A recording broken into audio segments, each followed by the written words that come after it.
Before we begin tonight, a thank you to Dermatographia. This episode exists because of you, and if you are listening on Spotify right now, please take 10 seconds and leave a review. A review on Spotify helps this channel reach more people who are lying awake at night searching for something exactly like this. It costs you nothing and means everything to us. Now, dim the lights. Let's begin. Christmas night, Boulder, Colorado, December the 25th, 1996. There is something about Boulder, Colorado in the deep of December that feels designed for stillness. The flatirons, those ancient tilted slabs of red sandstone, disappear into cloud and low sky. Snow sits in the creases of driveways and along fence lines like something the wind forgot to carry away. Porch lights glow amber. Smoke rises from chimneys. The whole city breathes in the slow, contented rhythm of a holiday nearly finished. On the 15th of December in that year, a Christmas party had taken place at the home of the Fleet and Priscilla White family, close friends of the Ramseys. The children played, the adults talked, and somewhere in those hours, 6-year-old JonBenet Ramsey moved through the rooms of someone else's house, the way only a child can, with complete and sovereign ease, unaware of time, unaware of consequence, unaware of the future bearing down on her like something already written. She was 6 years old. She had her mother's eyes and her father's determination, and she had already, in the small and spectacular way of children, figured out how to hold a room. JonBenet Patricia Ramsey was born on August the 6th, 1990. She was the youngest child of JonBenet Ramsey, a successful businessman and CEO of Access Graphics, a computer hardware company in Boulder that had recently exceeded $1 billion in annual revenue, and Patricia Ann Ramsey, known to everyone as Patsy, a former Miss West Virginia and a woman of fierce devotion to her family, her faith, and her community. By the evening of December the 25th, 1996, the Ramsey family had returned home from a Christmas gathering at the home of another family friend. The details of that evening are documented, reconstructed and disputed, as nearly every detail of this case would come to be.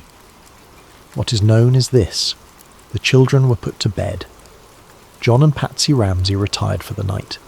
The house on 15th Street in the University Hill neighbourhood of Boulder settled into its customary quiet. What happened inside those walls between the hours of 10 o'clock on Christmas night and the early morning of December the 26th will be one of the most analysed, debated and unresolved questions in the history of American criminal investigation. Because by the time the sun rose on the day after Christmas, JonBenet Ramsey was gone. Act 2, December 26th, the morning the node appeared, Patsy. Ramsey woke early on the morning of December the 26th. The account she gave to investigators, an account she would give many times in many rooms across many years, was that she rose before the rest of the family, came downstairs, and found, on the back staircase leading down from the upper floors, a handwritten note, 3 pages long, written on paper from inside the house, demanding $118,000, signed, in language that now feels almost surreal in its theatricality, by a small foreign faction. $118,000. The figure matters. John Ramsey had recently received a bonus from Access Graphics of precisely that amount. The odds of a random kidnapper knowing that specific number, and choosing it, of all figures as the demand, are the kind of odds that investigators tend to notice. That detail would haunt the early investigation the way certain details do, quietly, persistently, without resolution. Patsy called 911 at 5:52 in the morning. The recording of that call exists. Investigators would spend years analysing it. The pauses, the words, the moments where something seemed slightly off, and the moments where nothing did. She sounded afraid. Whether the fear was the fear of a mother whose child had been taken, or something else entirely, became one of the central and ultimately unanswerable questions of the case. Officers from the Boulder Police Department arrived within minutes, and here, in the very first hour of what should have been a precisely controlled investigation, the first of many procedural failures took root. The house was not secured, not in the way a potential crime scene of this magnitude should have been secured. Friends of the family arrived throughout the morning. Neighbours came and went. People moved through the rooms. Every footstep, every touched surface, every shifted object represented potential evidence lost. The Boulder Police Department was a relatively small force, experienced in the kind of crimes that a college town in Colorado typically generates. Not in the protocols of a high-profile kidnapping case that would eventually involve federal agencies, national media, and forensic experts from across the country. The ransom note was bagged and preserved. JonBenet's bedroom was examined.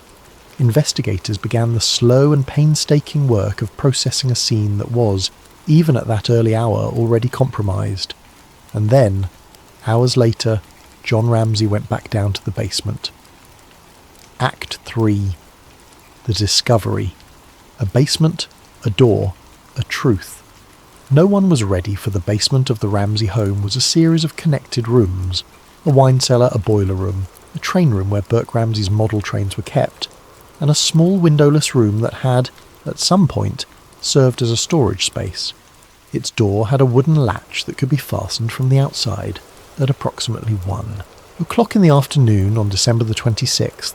John Ramsey and his friend Fleet White went downstairs at the suggestion of investigators who wanted someone to check whether anything appeared disturbed or out of place.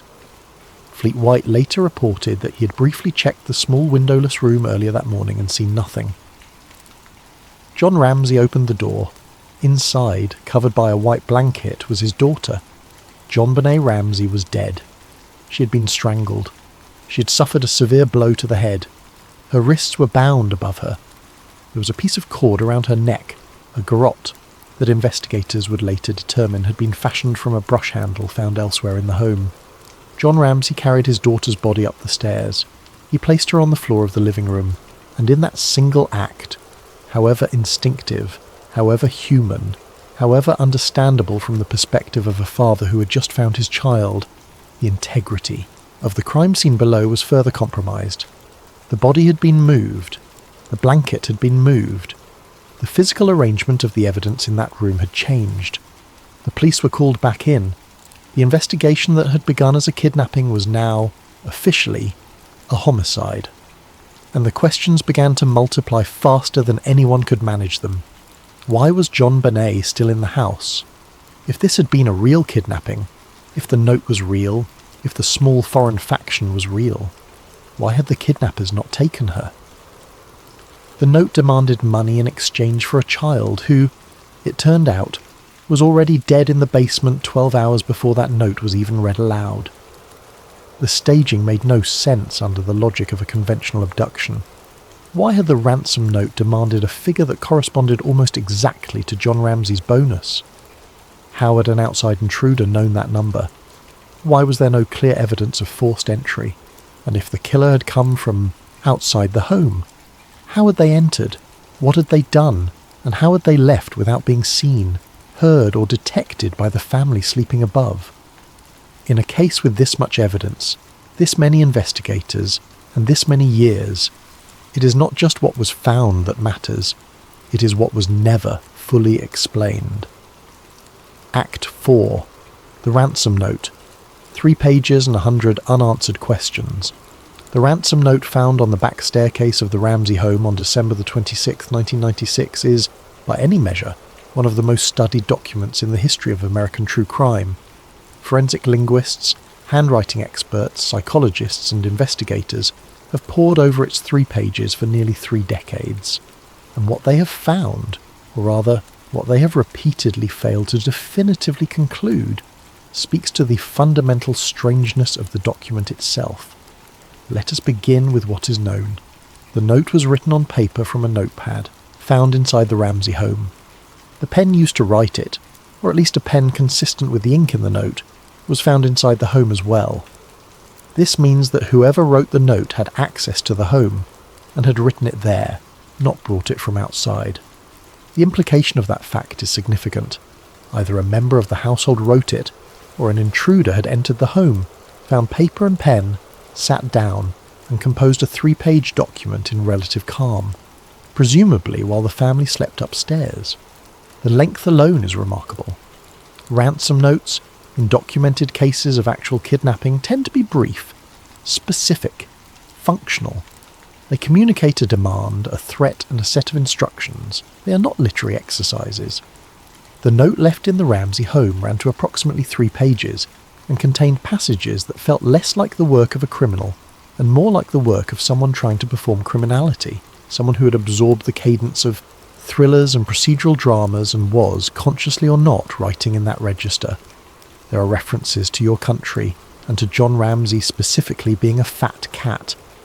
There are specific instructions about not involving the FBI, instructions that seem almost designed to be noticed and analysed, as if the writer understood that every word would eventually be scrutinised. There are passages of what can only be described as theatrical menace, alternating with moments of oddly formal language, as if the register of the document could not quite decide what it was.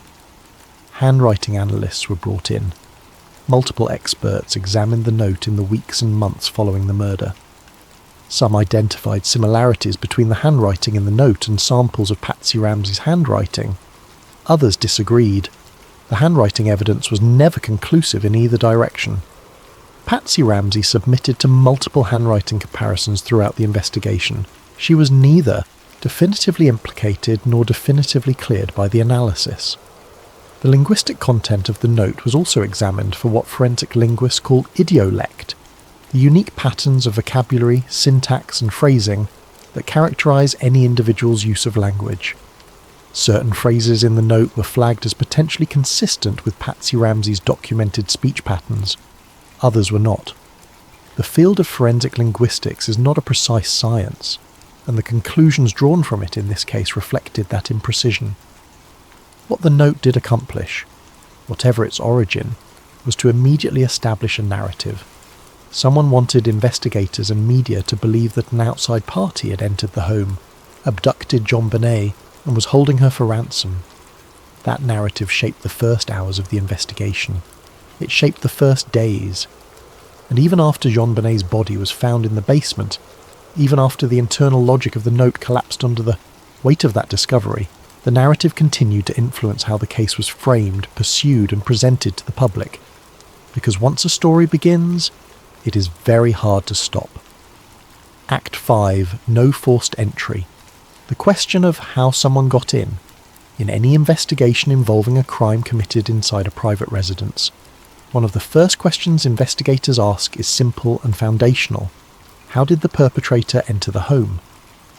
In the Ramsey case, the answer to that question was never definitively established, and that absence of a clear answer became one of the most contested elements of the entire investigation. The house on 15th Street was a large Victorian home. 3 floors, multiple rooms, numerous windows, and several exterior doors. Investigators examined the home systematically. What they found, or rather what they largely failed to find, was evidence of forced entry. The doors were, by most accounts, locked or at least secured. The windows on the upper floors were not identified as points of entry. The main entryways showed no signs of tampering. There was, however, one exception that became central to the intruder theory: a basement window.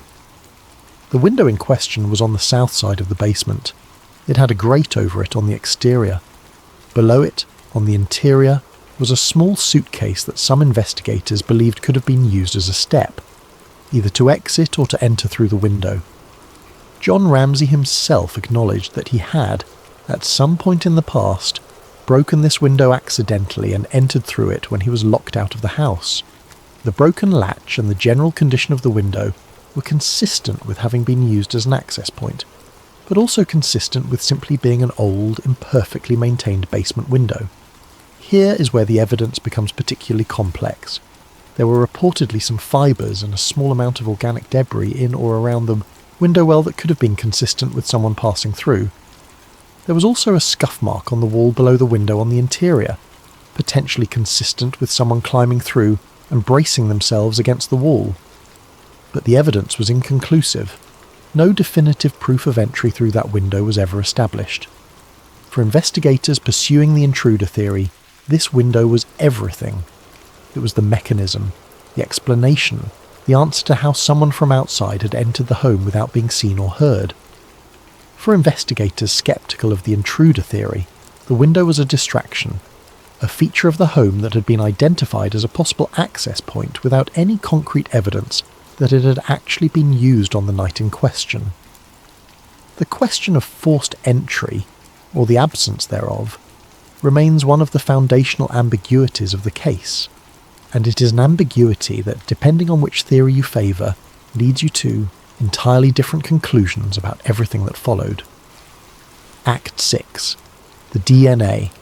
A thread that changed everything, and nothing of all the evidence collected in the JonBenet Ramsey investigation, none has been more consequential and more persistently ambiguous than the DNA found on her clothing.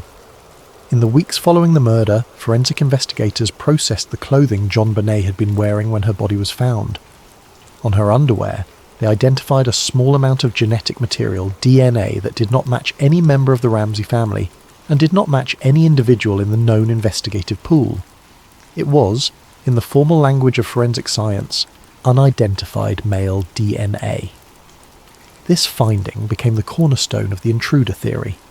If an unidentified person's DNA was present on JonBenet's clothing, on the most intimate, proximate evidence of the crime, then surely that person had been in contact with her. Surely that DNA was evidence of the presence of the killer. Surely this was the proof that an outsider had done this. For years, that argument was powerful. It gave investigators and family supporters a foundation on which to build the case for an unknown intruder. And it kept the Ramsey family from being formally charged, at least in part because prosecutors were unwilling to take a case to trial when such significant unidentified DNA existed. But the counter-argument was also powerful. The DNA was small in quantity. It was found in a location, the underwear, that raised the question of contamination or innocent transfer. The underwear JonBenet was wearing on the night she died was, according to some accounts, not the pair she had been wearing earlier in the evening. It was a new pair from a package that may have contained DNA from manufacturing or handling. The argument that the DNA came from an innocent source, a factory worker, a store employee, anyone who had handled the garment before it was purchased, could not be dismissed. In 2008, more than a decade after the murder, the Boulder District Attorney's Office made a dramatic announcement. Using advances in DNA technology, investigators had developed a more complete profile of the unknown male DNA found on JonBenet's clothing. They compared it to the Ramsey family. It did not match. And based on this finding, based on the DNA evidence as it then stood, the district attorney issued a formal statement declaring that the Ramsey family was cleared of suspicion. Patsy Ramsey had died of ovarian cancer 2 years earlier, in 2006. She never received that formal statement in her lifetime, but the DNA, as exculpatory as its interpretation had become, still had no name attached to it. The profile existed in national databases. It had been compared against known offenders, against individuals connected to the case, against anyone investigators could reasonably test. No match was found. The DNA remained, and remains today, unidentified. Is it the DNA of JonBenet's killer? Is it incidental contamination? Is it something in between? The trace of a person who was present, but whose role in the crime is more complicated than the simple perpetrator? No one knows, and the not knowing is part of what makes this case so enduringly haunting. Act 7. The Media and the Machine. How a tragedy became a spectacle. In the days immediately following JonBenet's murder, the story entered the American media ecosystem and began to transform. What had been a local tragedy, a child found dead in her family's home on the day after Christmas, became something else entirely. A national obsession, a cultural phenomenon, and a mirror in which a country examined itself and found, in the reflection, things it was not entirely comfortable seeing. JonBenet had competed in child beauty pageants. This fact, innocuous in the world of competitive pageantry, a world with its own conventions and communities and points of pride, became, in the hands of national media, the most sensationalized element of the story. Images of JonBenet in pageant makeup, in elaborate costumes, performing routines on tiny stages, were broadcast repeatedly. They were analysed, debated, and deployed to tell a story about the family and about a certain kind of American ambition that may or may not have had anything to do with what happened in that basement. The framing mattered. It shaped how viewers understood the family. It shaped how investigators were perceived. It shaped the contours of the public's investment in the case, which was, from very early on, enormous.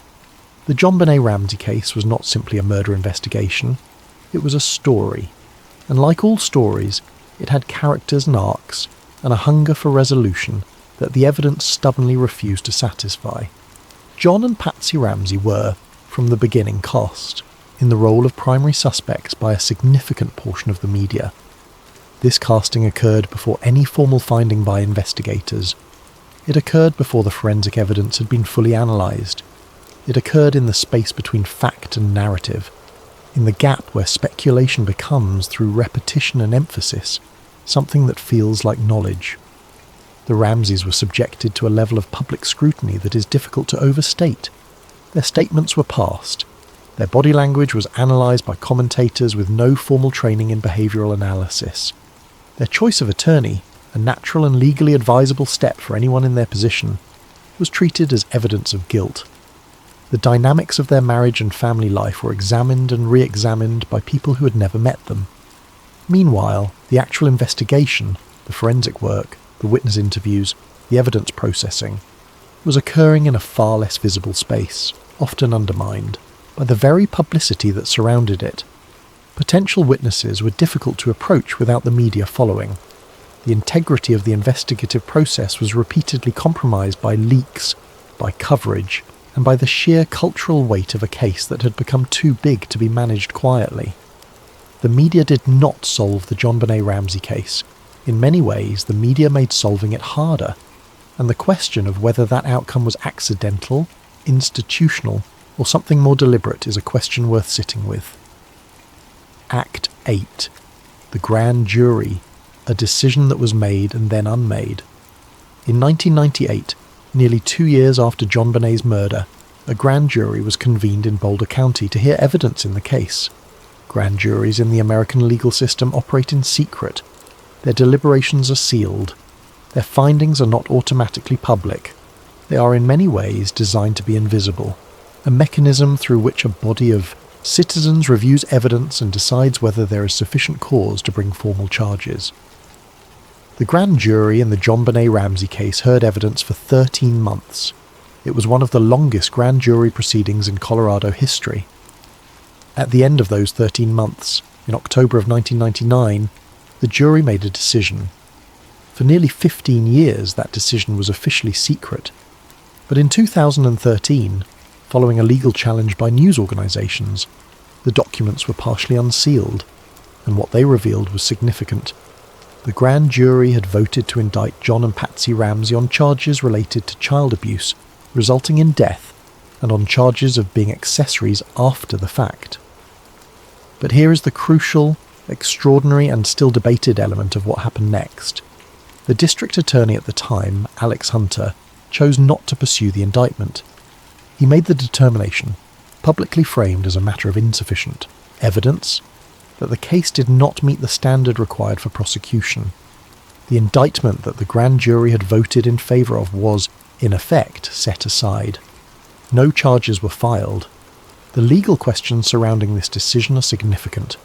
A district attorney has the authority, under Colorado law, to decline to pursue an indictment even when a grand jury votes in favour of one. This is not a violation of law, but it is an unusual exercise of prosecutorial discretion, particularly in a case of this magnitude, in which the evidence had been before a grand jury for over a year. Alex Hunter has maintained, over the years since, that the evidence was simply not sufficient to meet the burden of proof required for a criminal conviction. His critics have argued that he was too cautious, too deferential, and that the decision not to pursue the indictment was a failure of justice. His defenders have argued that taking an insufficient case to trial would have been a far greater injustice, one that could have resulted in the wrongful conviction of innocent people, or in the permanent closing of a case that still had unresolved questions. Both positions contain truth. Both positions leave something important unresolved, and the decision of 1999, the decision to indict and then to not indict, became one more layer of ambiguity in a case that had, from the very beginning, seemed almost to resist clarity. Act 9. John Mark Carr and the Confession That Collapsed. In the summer of 2006, a schoolteacher named John Mark Carr, who was at the time living in Thailand, contacted a University of Colorado journalism professor named Michael Tracy and, in a series of emails, described in disturbing detail his alleged involvement in JonBenet Ramsey's death. Carr claimed he had been present in the Ramsey home. He claimed he had killed her. He provided specific details that investigators found worth pursuing. The story broke publicly in August of 2006. The reaction was immediate and enormous. Carr was apprehended in Thailand. He was extradited to the United States. He gave a press conference at an airport, calm, odd, eerily composed, in which he stated that he had been with JonBenet when she died, and that her death had been an accident.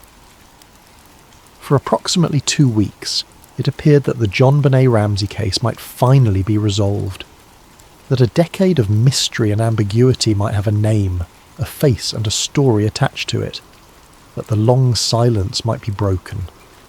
And then the DNA results came back. John Mark Carr's DNA did not match the unidentified male DNA found on JonBenet's clothing. The physical evidence did not support his confession. His account of his whereabouts on the night of December the 25th, 1996, was investigated and found to be inconsistent with evidence placing him elsewhere, his teacher's records from California, where he had been living at the time, were examined. The charges were dropped. John Mark Carr, who had confessed in apparent detail to one of the most notorious murders in American history, had not committed it. Or at least, the available evidence did not support the conclusion that he had. He was, in the formal language of the legal system, released.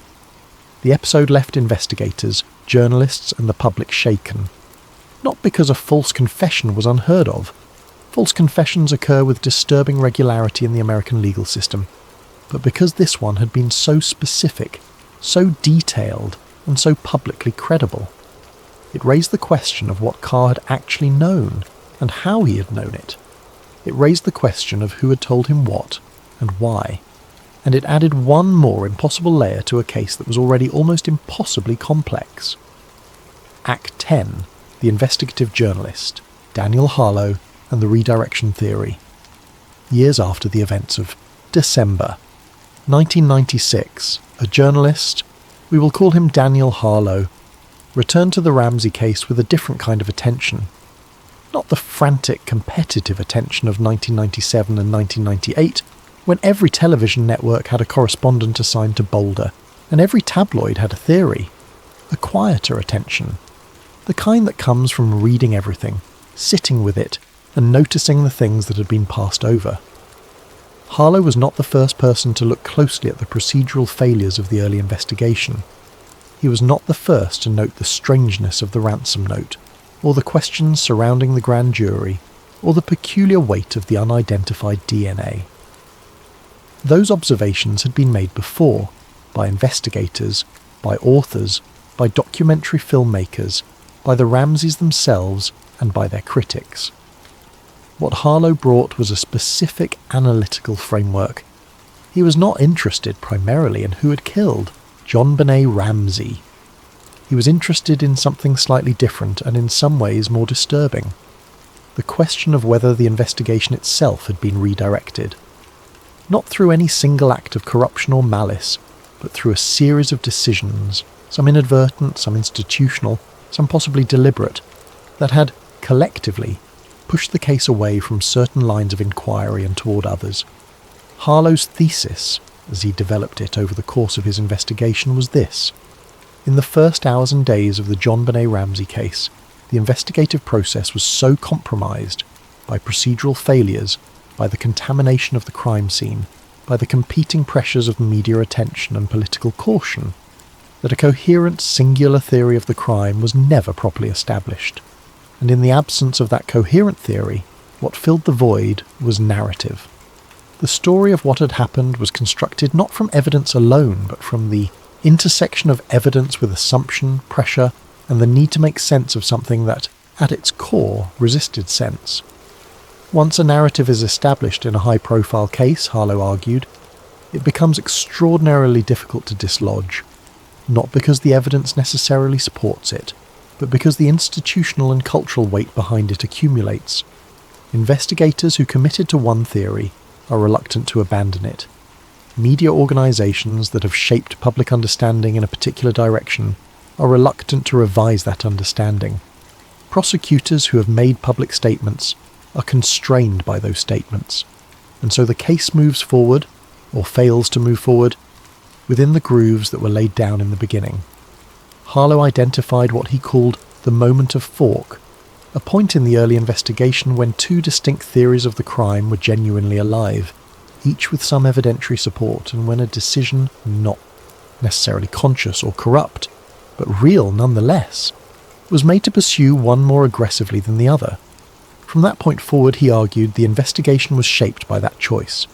Evidence consistent with the less pursued theory was not necessarily suppressed, but it was not developed with the same resources, the same urgency, or the same analytical rigour. The redirection, in Harlow's framework, was not a conspiracy in the dramatic sense. It was not a smoky room of powerful people deciding what the truth would be. It was something quieter and more systemic, the ordinary institutional process by which complex investigations get simplified, narratives get solidified, and the full range of possibility gets narrowed to something manageable, even if what gets managed is not, in the end, the truth. Act 11. The Unknown Visitor, a figure at the edge of the timeline. In his examination of the case, Harlow focused particular attention on what he called the threshold hours, the period between approximately 9 o'clock on the evening of December the 25th and the moment Patsy Ramsey made her 911 call at 5:52 on the morning of December the 26th. Roughly 9 hours. 9 hours during which the last events of JonBenet Ramsey's life occurred, and during which the truth of what happened in that house on 15th Street was either witnessed, concealed, or permanently lost. The Ramsey family's account of those hours was consistent. The children were put to bed, the adults retired, nothing unusual occurred until the following morning. This account was given multiple times, examined by multiple investigators, and subjected to extensive scrutiny.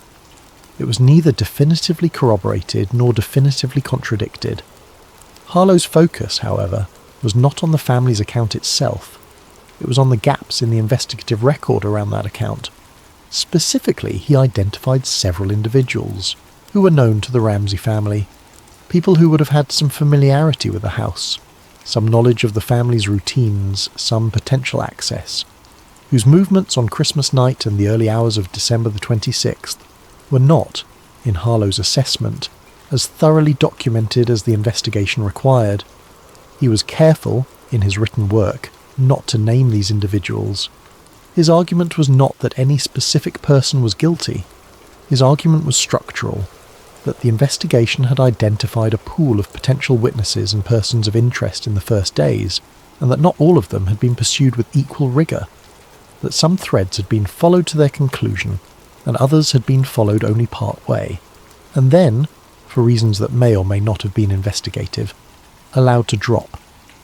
One figure in particular occupied Harlow's attention, an individual whom he described as someone who was known to the family, who had been in proximity to the family in the days before the murder, and whose subsequent movements and communications in the period following the murder raised, in his view, questions that had never been adequately explored. Harlow did not have definitive evidence linking this person to the crime. What he had was a pattern of gaps, places where the investigative record was thinner than the situation warranted, questions that had been asked once but not followed up on, statements that had been taken at face value when a more rigorous examination might have found inconsistencies. In the architecture of conspiracy theories, there is always a figure at the edge, someone just beyond the light, whose presence explains what the centre of the picture cannot. The risk of this kind of analysis is real. It can be a method of finding what you're looking for, regardless of what the evidence actually shows.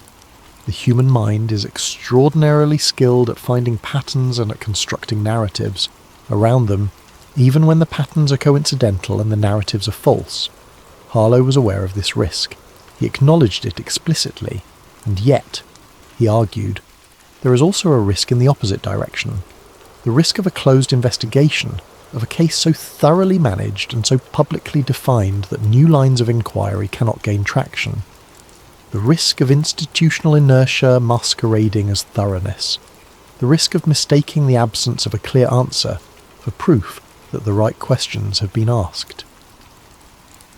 Act 12. Why redirect? The mechanics of institutional silence. If we accept, and it is worth being clear that accepting this is itself a significant step, if we accept Harlow's framework and consider the possibility that the JonBenet Ramsey investigation was, at some point and in some form, redirected, then a natural question follows. Why? The simplest and most cynical answer is self-protection. The Boulder Police Department's earlies. Handling of the crime scene was, by the standards of professional forensic investigation, poor. Evidence was contaminated. Procedures were not followed. The home was not secured. These are not small failures in the investigation of a homicide. They are the kind of failures that, in a high-profile case, become targets of scrutiny and liability. If the early investigation had been conducted poorly enough that the truth was effectively rendered inaccessible, there would have been institutional incentive, not necessarily conscious, not necessarily coordinated, to avoid having that fact become the dominant narrative of the case. A second possibility is the kind of social and community protection that operates in wealthy, tight-knit communities. Boulder in 1996 was, and in many ways remains, a particular kind of place. Educated, progressive, affluent, insular. The Ramseys were not native to Boulder. They had moved there when Access Graphics relocated, but they had become part of its upper professional social world. Their circle included people of influence, people with connections, people whose lives would have been significantly affected by certain kinds of scrutiny. Harlow's theory does not require that anyone in this circle committed a crime or conspired to protect one. It requires only that the natural social dynamics of a community, the reluctance to believe that someone you know could be involved in something this terrible, the discomfort with aggressive investigation of people whose lives resemble your own, might have contributed to a softer, more protective approach in some areas of the investigation. A third possibility is simpler still, the compounding effect of early error. In the immediate aftermath of a crime, investigators make decisions under conditions of uncertainty, time pressure, and incomplete information. Some of those decisions turn out to be right, some turn out to be wrong, and when a decision that turns out to be wrong has already been made public, when investigators have already told reporters one thing, when the department has already moved resources in a particular direction, the cost of reversing that decision can seem prohibitive. Not because the truth doesn't matter, but because the institutional cost of admitting a significant mistake is high enough that the path of least resistance is to continue in the established direction and hope the evidence eventually catches up. None of these possibilities require a smoking gun. None of them require a room full of people explicitly deciding to hide the truth. What they require is something far more ordinary, and in some ways, far more disturbing. The ordinary human tendency to protect, to simplify, to maintain, and to avoid the pain of correction. Applied at scale, in a case of this size and this visibility, that ordinary tendency can produce outcomes that look, in retrospect, like something more deliberate than they were, or, and this is the possibility that keeps serious investigators up at night, they were more deliberate. Not across the board, not in every dimension of the investigation, but in specific moments, specific decisions, specific choices about which threads to follow and which to let go. In which case the silence around those moments is not accidental, it is managed, and the management of silence is its own kind of act. Act 13. The evidence that remains, what the record actually shows. It is important, in a case like this, a case that has accumulated decades of theory, speculation and narrative, to return, periodically, to what the physical record actually contains. Because the physical record is not nothing. It is considerable, and it tells a story even if that story is incomplete. JonBenet Ramsey died from asphyxia due to strangulation, associated with craniocerebral trauma. The medical examiner determined that she had suffered a significant blow to the head, a blow severe enough to fracture her skull, and that she had been strangled with a garrote fashioned from a paintbrush handle found in the home and a length of cord. The sequence of the injuries and their precise timing in relation to each other was a matter of forensic debate. What was not debated was that they were deliberately inflicted. The garrote itself was significant. Its construction, cord tied around a broken paintbrush handle, required some degree of technical knowledge or deliberate improvisation. The materials used were from inside the home. The cord was consistent with cord found elsewhere in the house. The paintbrush handle was from a set belonging to Patsy Ramsey, the pineapple. There is a detail in this case that is, in the context of everything else, almost unbearably small, and yet it matters. A bowl of pineapple was found on the kitchen table of the Ramsey home on the morning of December the 26th. In the autopsy of JonBenet's body, undigested pineapple was found in her digestive system, material consistent with having been consumed within the hour or two before her death. The pineapple in the bowl had fingerprints on it from Burke Ramsey and Patsy Ramsey. JonBenet's fingerprints were not on the bowl. This raises a question that investigators and analysts have never definitively answered. Who gave JonBenet pineapple in the late hours of December the 25th? And under what circumstances was she still awake and eating? The duct tape found at the scene, which had been applied to JonBenet's mouth, left a residue and possibly fibres. The cord around her wrists, the white blanket covering her body, the specific arrangement of her clothing. All of these elements of the physical scene were documented, photographed, analysed. None of them, individually or collectively, produced a definitive answer about the identity of the person who had placed them there. The unidentified male DNA, as discussed, previously remains in the record. It has not gone away. It has been retested, reanalysed, compared against expanding databases. As of the most recent public reporting, it has not been matched to any identified individual. And the ransom note, the 3 pages, the $118,000, the foreign faction. It sits in an evidence archive somewhere in Colorado, analysed, reanalysed, linguistically profiled, handwriting compared, and still ultimately unanswered. Who sat in that house and wrote those words? What was in their mind as they wrote them?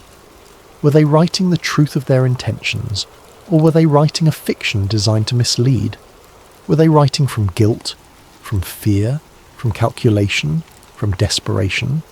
No one knows, and that not knowing, after 29 years, is the central fact of this case. Act 14, Burke Ramsey. The brother, the silence, and the years between. Burke Ramsey was 9 years old on the night his sister died. He was by all accounts asleep in his room. He was interviewed by investigators, first informally, then more formally, then through child advocacy channels designed to minimise trauma in interviews with young witnesses. His accounts of the night were, as is common and expected with child witnesses, limited in their detail and somewhat variable across interviews. For most of the decades following his sister's murder, Burke Ramsey stayed largely out of the public eye. He grew up, went to college, entered a profession. He was, in the most fundamental sense, someone who had experienced an extraordinary trauma at the most vulnerable age and had built a life afterward. But the scrutiny never fully released him. A small but persistent subset of investigators and theorists maintained that Burke Ramsey's role in the events of December the 25th and 26th required more examination than it had received. Some pointed to the pineapple, to the fingerprints on the bowl, and to the question of who had shared that late-night snack with JonBenet. Some pointed to accounts of the siblings' relationship that described, as sibling relationships often do, moments of conflict and tension. Some pointed to what they characterised as inconsistencies in Burke's interviews. In 2016, Burke Ramsey appeared in a CBS documentary about the case. Investigators on the documentary concluded that Burke was the most likely perpetrator. Burke responded with a defamation lawsuit against CBS and against those investigators. The lawsuit was settled. No admission of wrongdoing was made by either party, and no findings of fact about Burke Ramsey's involvement, or lack of involvement, were established through the legal proceedings. What is fair to say is this: Burke Ramsey was a 9-year-old child on the night his sister died. He lost her. He grew up in the shadow of an unsolved murder and a public narrative that circled his family for decades. Whatever the truth of what happened in that house, Burke Ramsey has lived with its aftermath in ways that most people will never be asked to live with anything. That is a fact worth holding alongside all the theories. Act 15. The case today. 29 years of unanswered questions. The JonBenet Ramsey case remains officially open. The Boulder Police Department has, over the decades, assigned and reassigned the case to cold case units and specific detectives. The Colorado Bureau of Investigation has been involved at various points. The FBI has consulted. Private investigators have been retained by the family. Authors, documentarians, journalists, and researchers have produced an enormous body of work examining the evidence from every conceivable angle. And yet, as of the time of this episode, no one has been charged. No one has been convicted. No one has been identified with any degree of certainty as the person who killed JonBenet Ramsey on the night of December the 25th, 1996. In recent years, advances in forensic DNA technology have kept the possibility of resolution alive. Investigative genetic genealogy, the technique used to identify the Golden State Killer and other long cold perpetrators, has been applied or considered for application to the Ramsey case. The approach involves building family trees from partial DNA profiles, working backward from distant relatives to identify potential suspects. It is not a quick process, and it is not always conclusive. But it has, in other cases, broken open decades of silence. Whether it will do so here remains to be seen. The Boulder Police Department has not made a public announcement of any new suspect. The unidentified DNA profile, the evidence that cleared the Ramsey family in 2008, has not been publicly matched to any living individual. The case file has grown to an enormous size. The number of individuals who have been interviewed, tested and cleared is substantial, and somewhere in that file, in the thousands of pages of investigative notes, forensic reports, witness statements and analytical memos, the truth may exist, waiting, or it may not. Cases go cold for reasons that are sometimes circumstantial, sometimes institutional, and sometimes simply a matter of probability. Not every crime leaves enough evidence to be solved, and the failures of the early investigation may have foreclosed possibilities that cannot now be recovered. The truth of what happened to JonBenet Ramsey may be something that the available record can no longer definitively establish, not because no one knows it, but because the chain of evidence that would have established it was broken, accidentally or otherwise, in the first hours of December the 26th, 1996. Epilogue. The Boulder. Silence. What remains? There is a particular kind of silence that settles over unsolved cases. It is not the silence of emptiness. It is the silence of weight, of something heavy being held in place, of questions that have been asked so many times they have worn grooves into the air around them, of answers that may exist somewhere but have not, in all the years since, been spoken aloud in the right room, at the right time, in the right form. JonBenet Ramsey was 6 years old. She was a child, bright and full of life, with her whole future organised in front of her by the people who loved her. She wore elaborate costumes on small stages and won trophies, and came home to a house in Boulder, Colorado, where a family was doing its best, as families do, to build something good and lasting. She did not choose the circumstances of her death, or the decades of public analysis that followed it, or the ways in which her image has been used and interpreted and argued over by people who never knew her.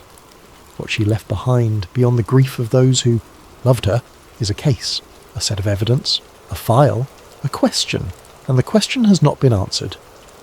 Harlow's theory, the theory that the investigation was, at some point and in some form, redirected, is not provable in the way that a court would require. It is a structural argument, a pattern-based argument, an argument about the shape of what was not done as much as what was. It may be wrong. The investigation may have been conducted as thoroughly and as honestly as the circumstances allowed, and the absence of a resolution may be simply the result of a case in which the truth was always going to be difficult to establish. But the questions remain. They have always remained. They are the kind of questions that don't go away, not because of conspiracy, not because of deliberate concealment, but because they are real questions, grounded in real evidence, pointing toward real gaps in the record that have never been filled. Who wrote the ransom note? Who was in that house on Christmas night? Whose DNA is on those clothes? What happened in the basement of 15 7th Street on the night of December the 25th, 1996? The evidence exists, the timeline exists, the file exists, the questions exist, and somewhere, in a database, in a file cabinet, in the memory of someone who has carried a fragment of this truth for 29 years, the answer may exist too, waiting, as it has always been waiting, for the moment when the silence finally breaks.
Before we dive into today's story, I want to take just a moment to ask for your support. If you're enjoying this content, using your hype points on this video helps the channel more than you possibly know. It truly makes a difference in reaching new listeners and keeping these stories coming. If you're tuning in on Spotify, leaving a review helps out so much as well.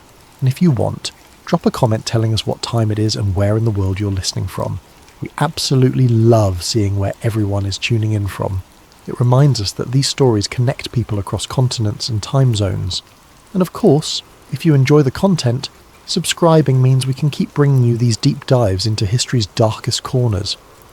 Now, let's get into it. Imagine waking up on a Sunday morning. The sky is clear. The ocean is calm. You're stationed at one of the most beautiful military installations in the world, Pearl Harbor, Hawaii. It's December 7th, 1941. For most sailors and soldiers, it's a day of rest. Some are writing letters home, others are eating breakfast in mess halls or preparing for church services. The ships sit in neat rows along Battleship Row, their steel hulls gleaming in the early light. Seaman First Class James Miller stands on the deck of the USS Oklahoma, coffee cup in hand, watching the sunrise paint the sky in shades of orange and gold. He's thinking about his girl back in Kansas. He promised her he'd be home for Christmas next year. The war in Europe feels distant, irrelevant. This is paradise. This is safety. In the galley of the USS Arizona, cooks are preparing breakfast for a crew of 1,500 men. The smell of bacon and coffee fills the air. Men joke and laugh. Someone hums a tune from the radio. Sunday morning, the best morning of the week. At Hickam Field, Army Air Corps personnel sleep in. The hangar doors are open. Rows of fighters and bombers sit parked wing to wing neatly, arranged for easy security. No one expects trouble. No one is on alert. Then, at 7:55 in the morning, the world explodes. The sound comes first. A distant droning that grows louder, closer, until it becomes a roar that shakes the ground. Sailors look up. They see formations of aircraft approaching from the north. Some wave, thinking they're American planes on a training exercise. Then they see the red circles on the wings, the rising sun. Wave after wave of Japanese aircraft scream out of the sky. Bombs tear through the decks of battleships. Torpedoes slice through the water and rip open hulls below the waterline. Machine gun fire rakes across airfields, destroying planes before they can even take off. Within 2 hours, more than 2,000 Americans are dead. The Pacific Fleet is crippled, and the United States is suddenly, irrevocably, at war. James Miller never makes it home for Christmas. He drowns in the capsized hull of the Oklahoma, trapped in darkness as the water rises around him, and 500 other men. The cooks on the Arizona never serve that breakfast. The ship explodes with such force that parts of her superstructure are found half a mile away. Most of the crew dies instantly. Those who don't burn. For generations, Pearl Harbor has been remembered as a day of infamy, a surprise attack that pulled America into the Second World War. But underneath the official narrative, a darker question has lingered for more than 80 years. Was Pearl Harbor really a surprise? Or was it a warning that leadership chose not to act on? Some believe the attack could have been prevented. Others go further, suggesting that those in power may have allowed it to happen because they needed it to happen.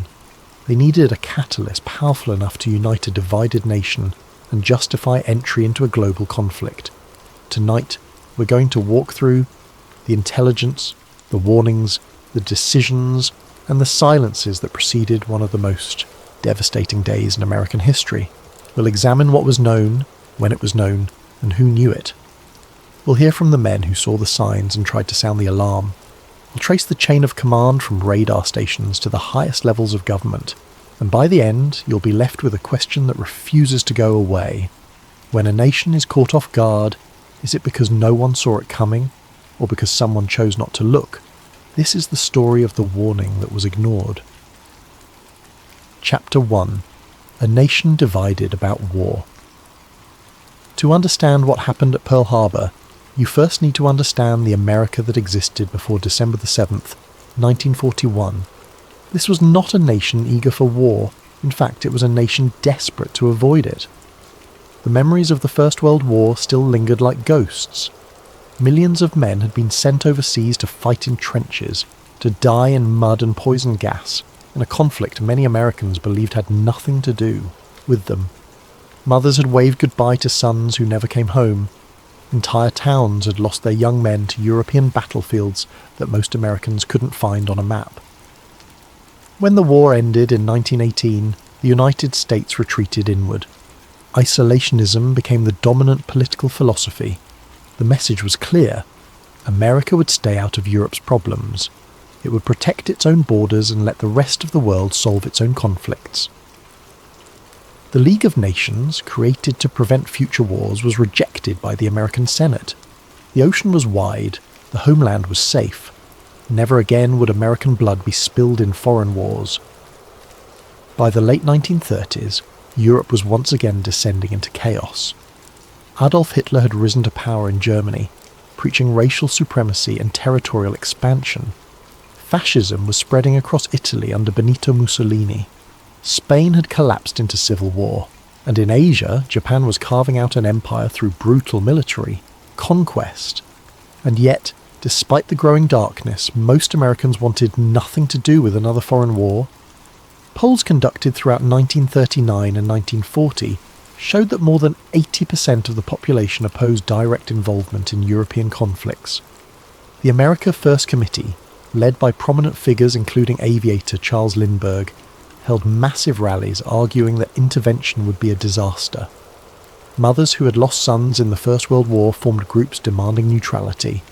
Politicians campaigned on promises to keep American boys out of foreign trenches. The isolationist movement was powerful, vocal, and widespread. It crossed party lines. It united urban intellectuals and rural farmers. It reflected a deep conviction that the problems of other continents were not America's responsibility. But not everyone agreed. President Franklin Delano Roosevelt saw the threat differently. He believed that fascism and militarism were not just Europe's problem, they were humanity's problem. He understood that if the Axis powers were allowed to dominate Europe and Asia, the security of the United States itself would eventually be at risk. He had watched Hitler's rise with growing alarm. He had read reports of atrocities in China. He had met with Winston Churchill and heard first-hand accounts of Britain's desperate struggle for survival. Roosevelt believed that American involvement was not just likely, it was necessary. But Roosevelt also understood that he could not drag a reluctant nation into war. The Constitution gave Congress the power to declare war. Congress would not act without public support, and public opinion was overwhelmingly against intervention. This created a political dilemma that would define the final years before Pearl Harbor. How do you prepare a nation for a war it does not want? Roosevelt began walking a tightrope. Publicly, he reassured Americans that he would keep them out of war. In his 1940 campaign for an unprecedented third term, he promised parents, "Your boys are not going to be sent into any foreign wars." The crowds cheered. He won the election. Privately, he worked to support Britain and China through programs like Lend-Lease, supplying weapons and resources without committing troops. The policy was sold as a way to stay out of war by helping others fight in America's place. "We must be the arsenal of democracy," Roosevelt declared in a fireside chat. But critics saw it differently. They argued that Lend-Lease was a backdoor to intervention, that supplying one side in a war meant taking sides, and that taking sides meant eventual involvement. Roosevelt strengthened the military. He expanded intelligence operations. He positioned naval forces in strategic locations. He did everything he could to prepare the United States for the conflict he believed was inevitable. But he could not declare war without Congress. And Congress would not declare war without public support. And public support would not materialize unless something changed. Something dramatic. Something personal. Something that made the threat undeniable. In the White House, conversations took place behind closed doors. Advisors debated strategy. Intelligence officials briefed the president on global developments. And the question hung in the air, unspoken but understood. What would it take to change the public's mind? This is where the conspiracy theory begins. Some historians and researchers believe that Roosevelt, and others in his administration, recognized that only a direct attack on American soil would be enough to unite the country. They suggest that Pearl Harbor was not simply a failure of intelligence or preparedness. They suggest it was an event that certain leaders were willing to allow, because the alternative, remaining neutral while the world burned, was worse. To be clear, this is not proven. There is no document where Roosevelt writes, "Let them attack." There is no recording of a cabinet meeting where the decision is made. The evidence is circumstantial, built on patterns of behaviour, intelligence that was not acted upon, and outcomes that aligned perfectly with strategic needs. But the question persists because the political context makes it plausible. When a leader is trapped between what they believe must be done and what the public will accept, how far might they go to bridge that gap? Would Roosevelt have risked American lives to save more lives in the long run? Would he have allowed a tragedy to prevent a greater one? These are not comfortable questions, but they are the questions that the Pearl Harbor conspiracy theory forces us to confront. By late 1941, Roosevelt and his advisors knew that war with Japan was likely. Tensions had been escalating for years. Economic pressure was mounting. Diplomatic relations were deteriorating. The question was not whether conflict would come, but when and how. And in that space between inevitability and action, some believe a decision was made, not to start a war, but to let one start. In the halls of power, the calculations were cold. 2,000 lives versus 200,000. A crippled fleet versus a united nation. Short-term catastrophe versus long-term survival.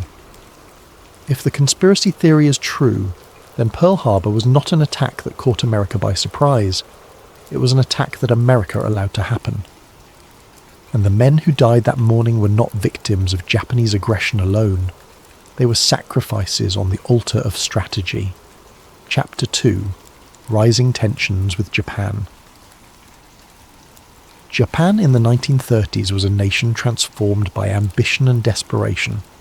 After centuries of isolation, Japan had rapidly industrialized and modernized. It had built a powerful military, it had developed an empire, but it also faced a critical problem that would drive its actions for the next decade: resources.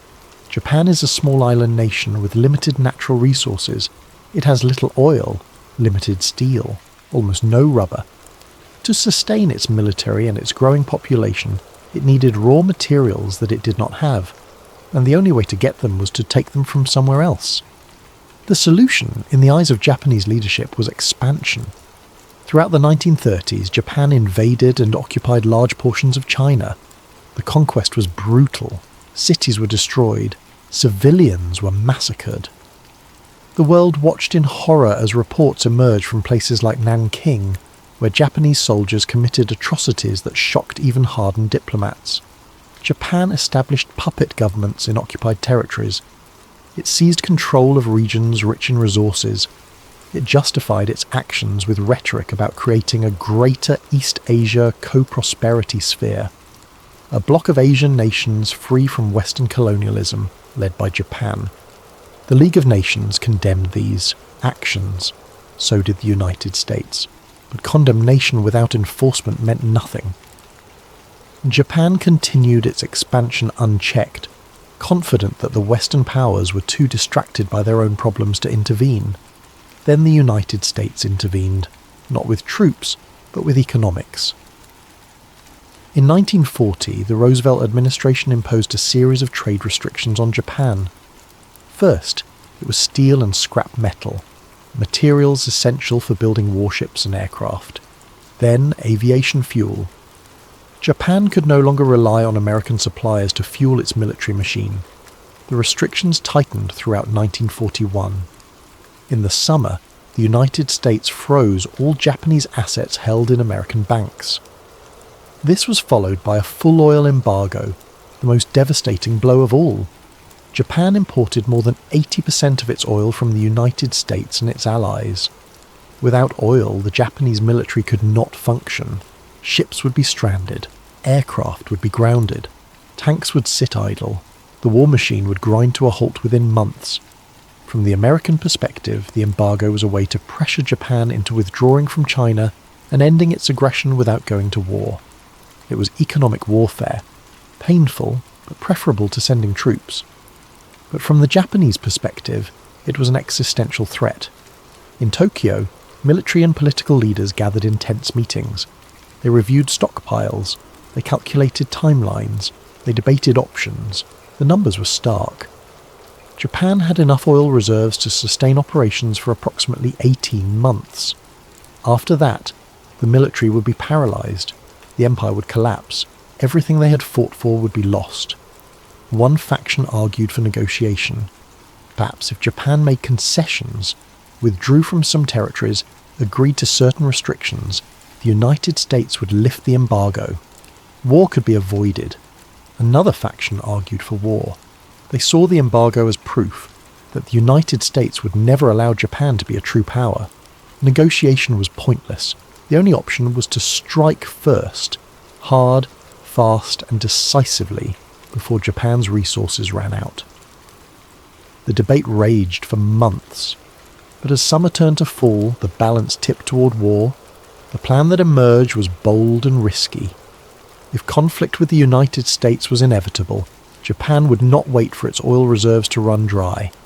It would launch a preemptive strike designed to cripple American naval power in the Pacific. With the Pacific Fleet destroyed, Japan could seize the oil-rich territories of Southeast Asia, the Dutch East Indies, British Malaya, the Philippines. By the time the United States rebuilt its fleet, Japan would control enough resources to sustain a long war.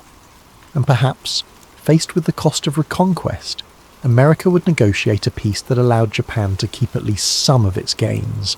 The target was chosen, Pearl Harbor. The logic was simple. Pearl Harbor was the home of the Pacific Fleet. If the fleet could be destroyed at anchor, Japan would have months, perhaps years, of freedom to operate without American interference. The plan was unprecedented. No carrier-based strike force had ever attempted an operation at such range. The logistics were staggering. The risks were enormous. But Japanese military planners believed it could work. Admiral Isoroku Yamamoto, commander of the combined fleet, oversaw the planning. Yamamoto was a realist. He had studied at Harvard. He had served in Washington as a naval attaché. He understood American industrial power, and he had serious doubts about Japan's ability to win a prolonged war against the United States.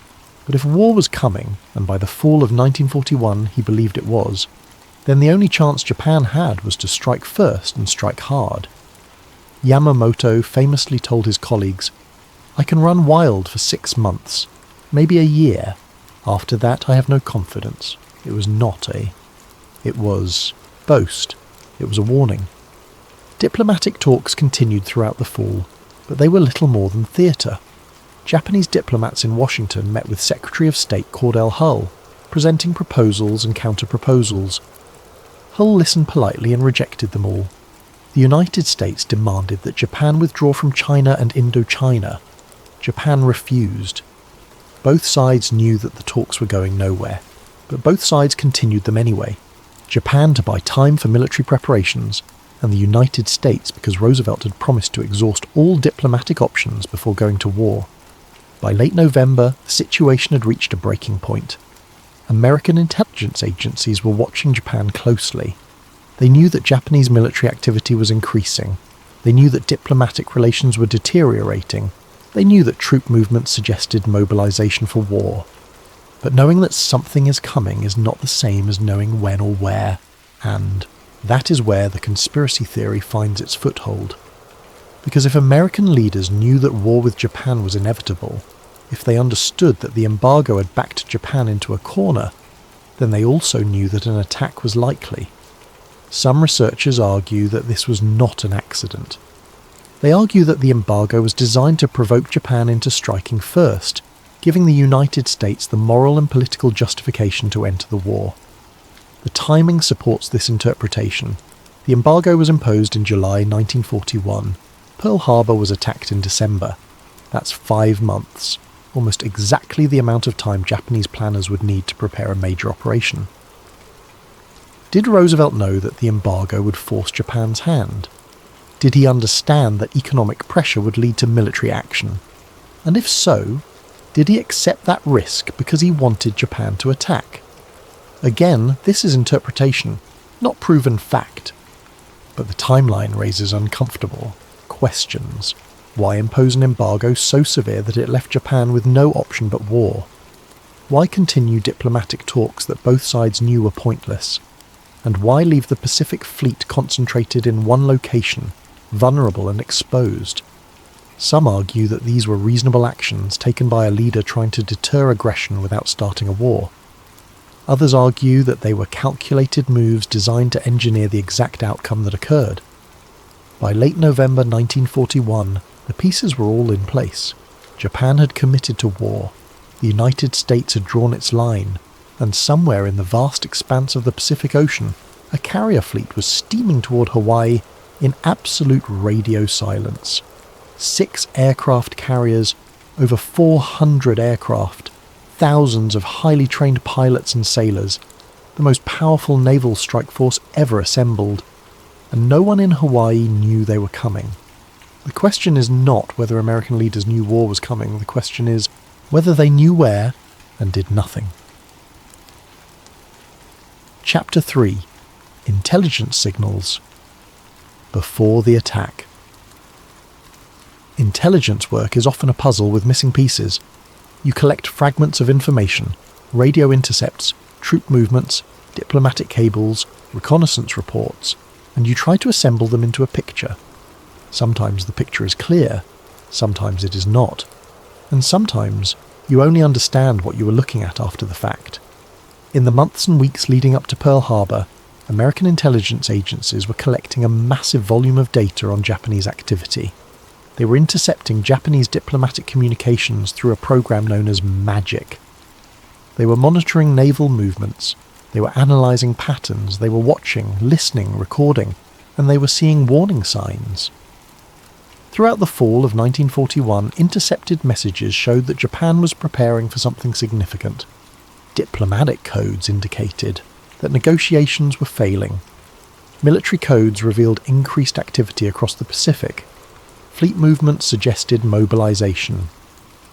Lieutenant Commander Alwyn Kramer worked in the Office of Naval Intelligence in Washington. His job was to translate and analyze intercepted Japanese communications. He spent his days hunched over coded messages, working through the tedious process of decryption and interpretation. In late November, the messages became more urgent. On November 19th, Tokyo sent a message to its embassy in Washington. The situation is nearing a crisis. Time is running out. On November 22nd, another message. There are reasons beyond your ability to guess why we want to settle Japanese-American relations by the 25th.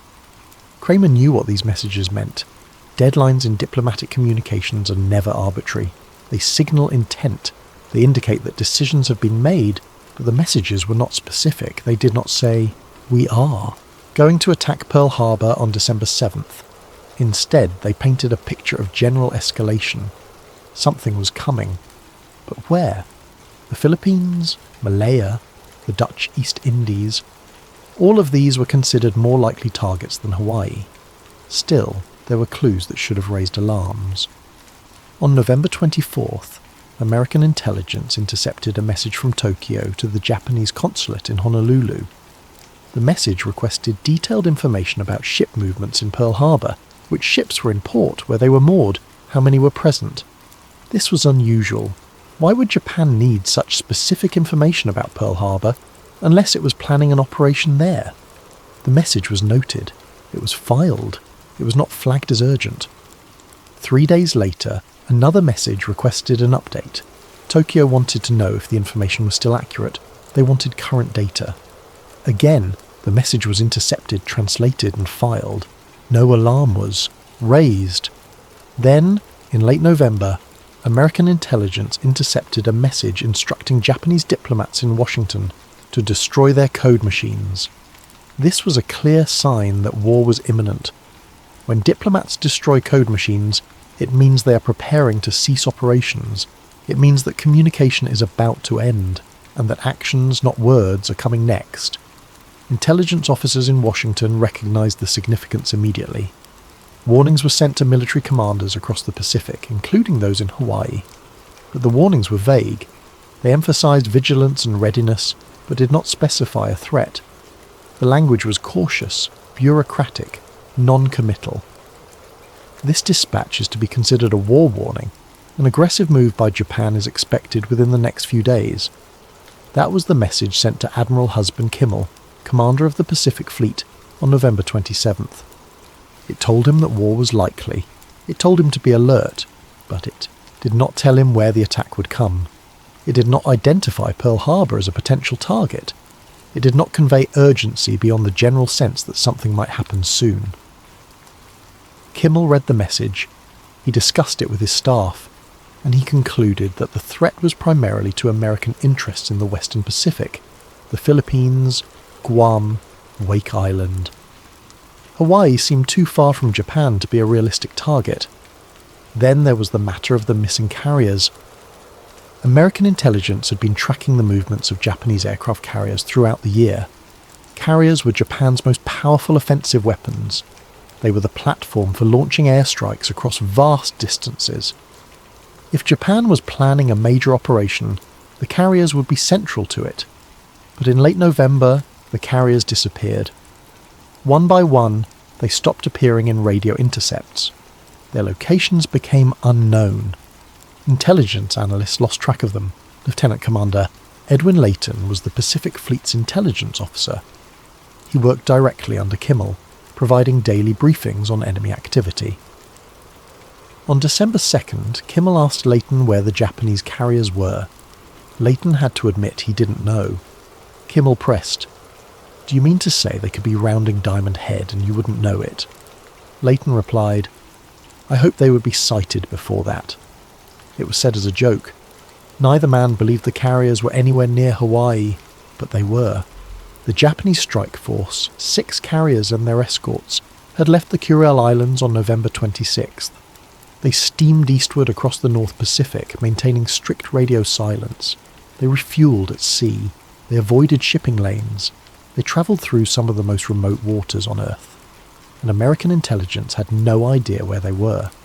Some analysts assumed the carriers were in home waters, preparing for operations in Southeast Asia. Others speculated they might be heading toward the Philippines, but no one seriously considered that they might be heading for Hawaii. Conspiracy theorists point to this moment as critical. They argue that losing track of Japan's most powerful weapons should have triggered alarm bells at the highest levels. They argue that if intelligence agencies could not locate the carriers, the logical assumption should have been that they were preparing for a surprise attack, and that Pearl Harbor, the largest American naval base in the Pacific, was an obvious potential target. But that is hindsight speaking. At the time, most military analysts believed that Pearl Harbor was too far from Japan to be a realistic target. Conventional wisdom held that carriers could not operate effectively at such a distance. The logistics were considered too difficult, the risk too great. Naval officers in Washington ran the calculations. A carrier strike on Pearl Harbor would require Japan to send its fleet nearly 4,000 miles across open ocean, attack a heavily defended base, and then return before running out of fuel. The operation seemed impossible, or at least highly improbable. So even though the carriers were missing, even though tensions were at their peak, even though warnings had been issued, Pearl Harbor was not seen as the most likely target. And yet, some intelligence officers did express concern. Some reports suggested that Hawaii should be on alert. Some analysts noted the possibility of a surprise attack. Were those warnings heard? Were they acted on? Or were they dismissed because they contradicted prevailing assumptions? In late November, a young intelligence analyst named Rufus Bratton was working in the Army's Military Intelligence Division in Washington. He had been reviewing intercepts and was troubled by what he saw. A pattern suggested that Japan was preparing for immediate action. The deadlines were tight. The tone was final. Bratton believed that war could break out within days. He tried to convey this urgency to his superiors. He recommended that Pacific commanders be given more specific warnings. He suggested that reconnaissance flights be increased around Hawaii. His recommendations were acknowledged, but they were not fully implemented. Part of the problem was bureaucracy. Intelligence was compartmentalized. Different agencies collected different types of information and did not always share effectively. The Navy had its intelligence operation. The Army had its own. The State Department had diplomatic channels. The FBI monitored domestic threats. Coordination was poor. Part of the problem was interpretation. The same set of facts could be read in different ways depending on your assumptions. If you believed that Pearl Harbor was too far from Japan to be attacked, then you interpreted the intelligence to fit that belief. If you believed that Japan would strike closer targets first, then you looked for evidence supporting that conclusion. And part of the problem may have been intent. Because if leaders in Washington wanted Japan to strike first, if they needed a catalyst to bring the nation into war, then the best way to ensure that outcome was to see the warning signs, acknowledge them, and then do just enough to appear vigilant without actually preventing the attack. This is the core of the conspiracy theory.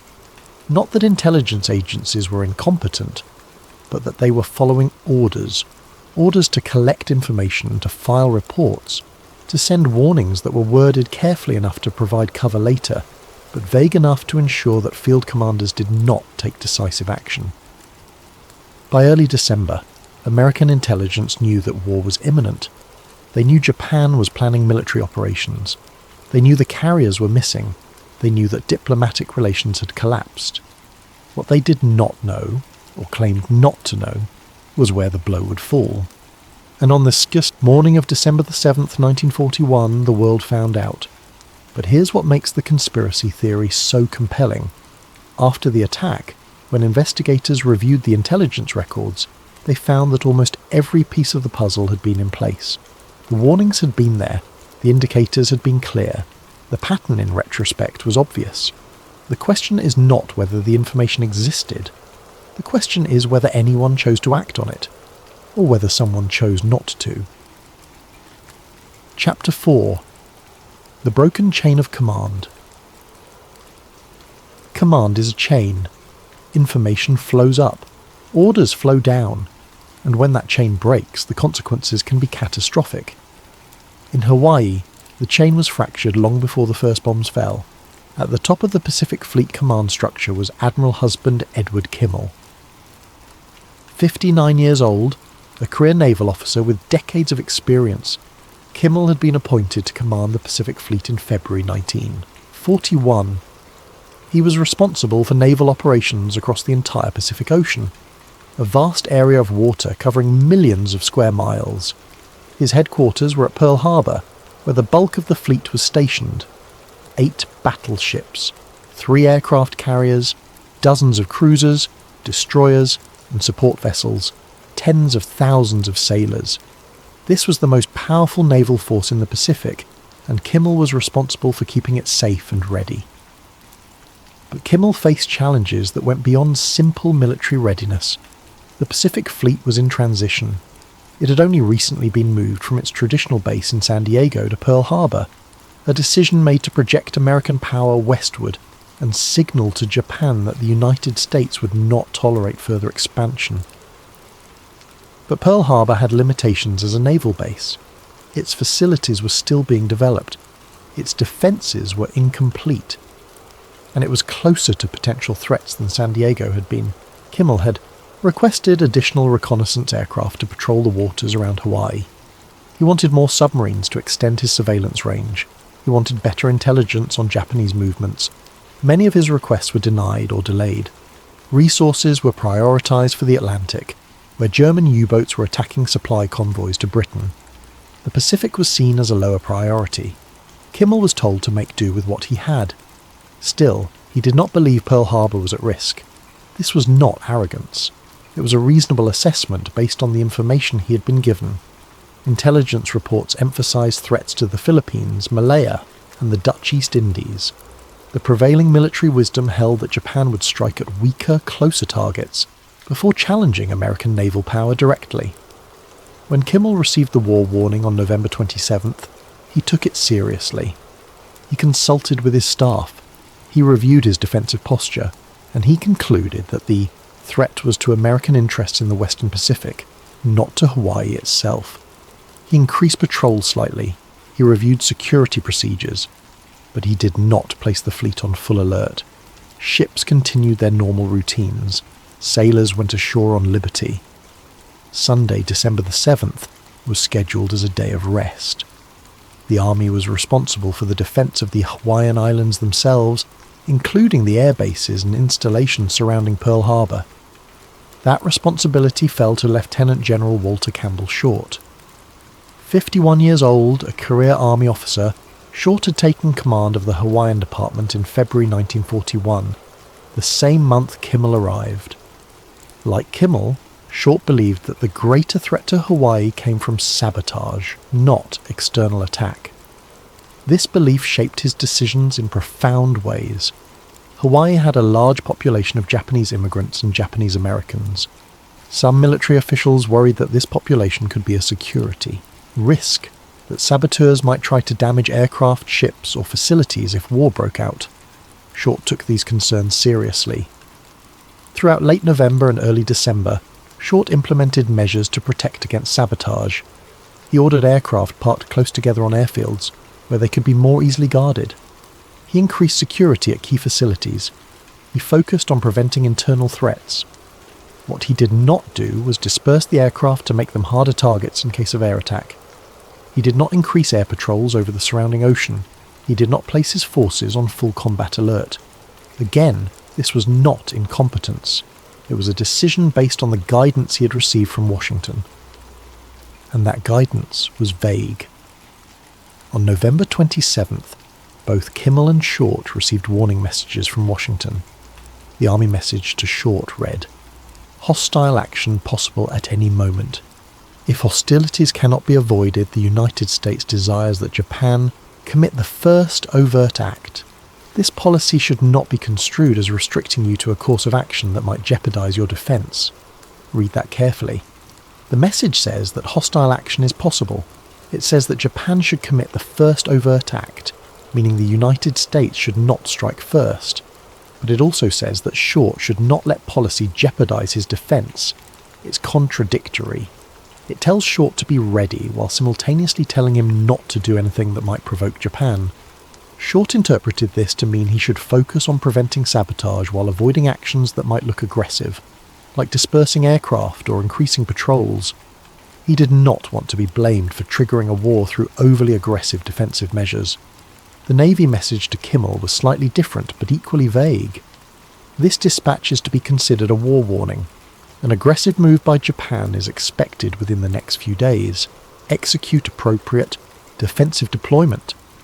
Again, the message confirms that war is likely, but it does not specify where the attack might come. It does not identify Pearl Harbor as a target. It does not convey the level of urgency that would justify disrupting normal operations. Kimmel and Short discussed the warnings. They agreed that the situation was serious. They agreed that vigilance was needed. But neither believed that Pearl Harbor was in immediate danger, and here is where the conspiracy theory becomes most pointed. Because the warnings sent to Hawaii were not the only warnings issued. Intelligence reports in Washington painted a much clearer picture of the threat. Messages intercepted from Japanese diplomats indicated that war would begin soon. Analysts had noted the disappearance of the carrier fleet. Some officials in Washington believed that Hawaii could be at risk. But the warnings sent to Kimmel and Short did not reflect that level of concern. Why not? Conspiracy theorists argue that this was intentional. They suggest that the warnings were deliberately softened to avoid triggering defensive measures that might have prevented or mitigated the attack. They point to the fact that Washington had access to intelligence that was not shared with field commanders. They note that higher-level officials understood the strategic picture in ways that Kimmel and Short did not. If the goal was to allow an attack to happen, to create the catalyst needed to bring the nation into war, then the best way to achieve that goal was to keep commanders in Hawaii just informed enough to avoid suspicion, but not informed enough to act effectively. This is speculation, not proof. But it explains a pattern that official investigations struggle to reconcile. How intelligence agencies in Washington could see the threat so clearly, while commanders in Hawaii remained in the dark. Consider the chain of command. Intelligence is collected by field operatives and technical specialists. It is analysed by mid-level officers in various agencies. It is summarised in reports for senior officials. Those officials decide what information to share with field commanders and how to phrase the warnings. At each step in this chain, information can be filtered, softened or withheld. And if someone at the top wanted to ensure that a field commander did not overreact, all they would need to do is control the flow of information down the chain. In the days leading up to December 7th, Kimmel and Short asked Washington for clarification. They wanted to know if the threat was serious enough to disrupt training schedules, cancel liberty, and place their forces on full alert. They were told to use their judgment. That's not guidance. That's deniability. Because if the attack succeeded, Washington could say, "We warned them, they failed to act." And if the attack was prevented, Washington could say, "We told them not to overreact and provoke Japan." Either way, those at the top, those were protected. Kimmel and Short, on the other hand, were exposed. By the morning of December the 7th, they had done what they believed was appropriate based on the information they had. Ships were in port because it was Sunday. Aircraft were parked because the primary threat was thought to be sabotage. Defensive measures focused on internal security, and then the sky filled with enemy planes. Afterward, both men would be blamed for the disaster. They were relieved of command within weeks of the attack. Their careers were destroyed. Their reputations were shattered. Official investigations would cite failures in judgment, failures in communication, failures in leadership. But some would argue that the real failure was not theirs. It was the failure of those who saw the warning signs and chose to send messages that sounded like warnings but functioned like silence. Chapter 5. the radar contact. Sometimes history turns on a single moment, a decision made, a rare message ignored, a chance missed. For Pearl Harbor, that moment came just after 7 in the morning. Privates Joseph Lockard and George Elliott were stationed at the Opana radar station on the northern tip of Oahu. The station was little more than a collection of equipment mounted on a truck, parked on a windswept point overlooking the ocean. Radar was a relatively new technology in 1941. Most military officers didn't fully understand it. The installation at Opana was part of an experimental network designed to detect incoming aircraft and provide early warning of an attack. The equipment was temperamental. The operators were still learning. Training had been minimal, but when it worked well. On the morning of December 7th, Lockard and Elliott had started their shift at 4 in the morning. Their job was to monitor the radar screen and report any unusual contacts to the information centre at Fort Shafter, the hub that coordinated radar reports and managed the air defence network. Their shift was supposed to end at 7 in the morning, but the truck that was supposed to pick them up and take them back to base was running late, so they decided to keep the equipment running while they waited.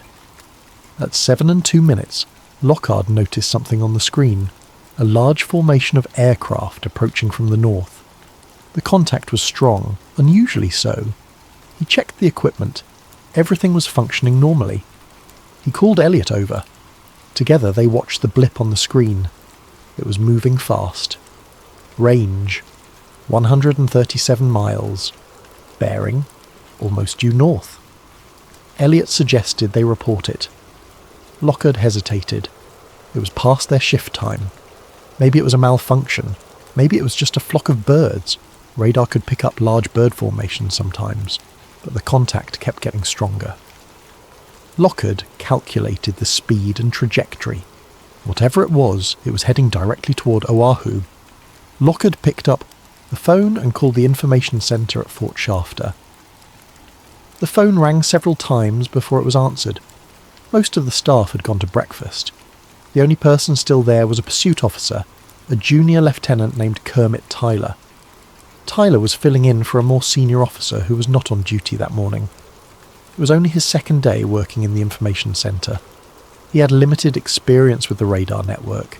He was not fully briefed on the strategic situation. Lockard explained what they were seeing. A large formation of aircraft, 137 miles out, approaching fast. Tyler listened. He thought for a moment. Then he said, "Don't worry about it." Lockard pressed.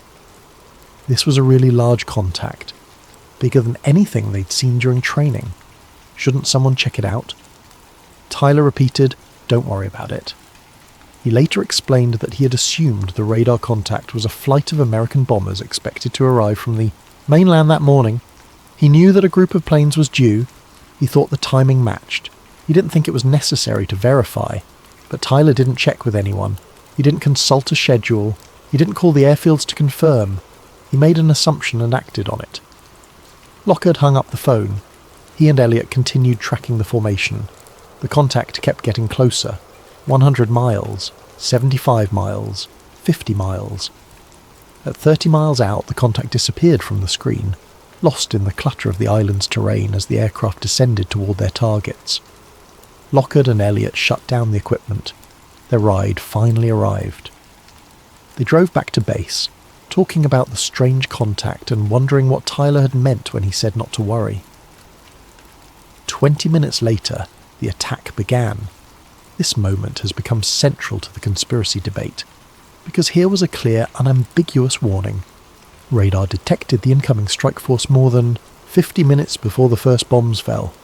That was enough time to scramble fighters, enough time to alert the fleet, enough time to sound air raid sirens, enough time to man anti-aircraft guns, enough time to prepare.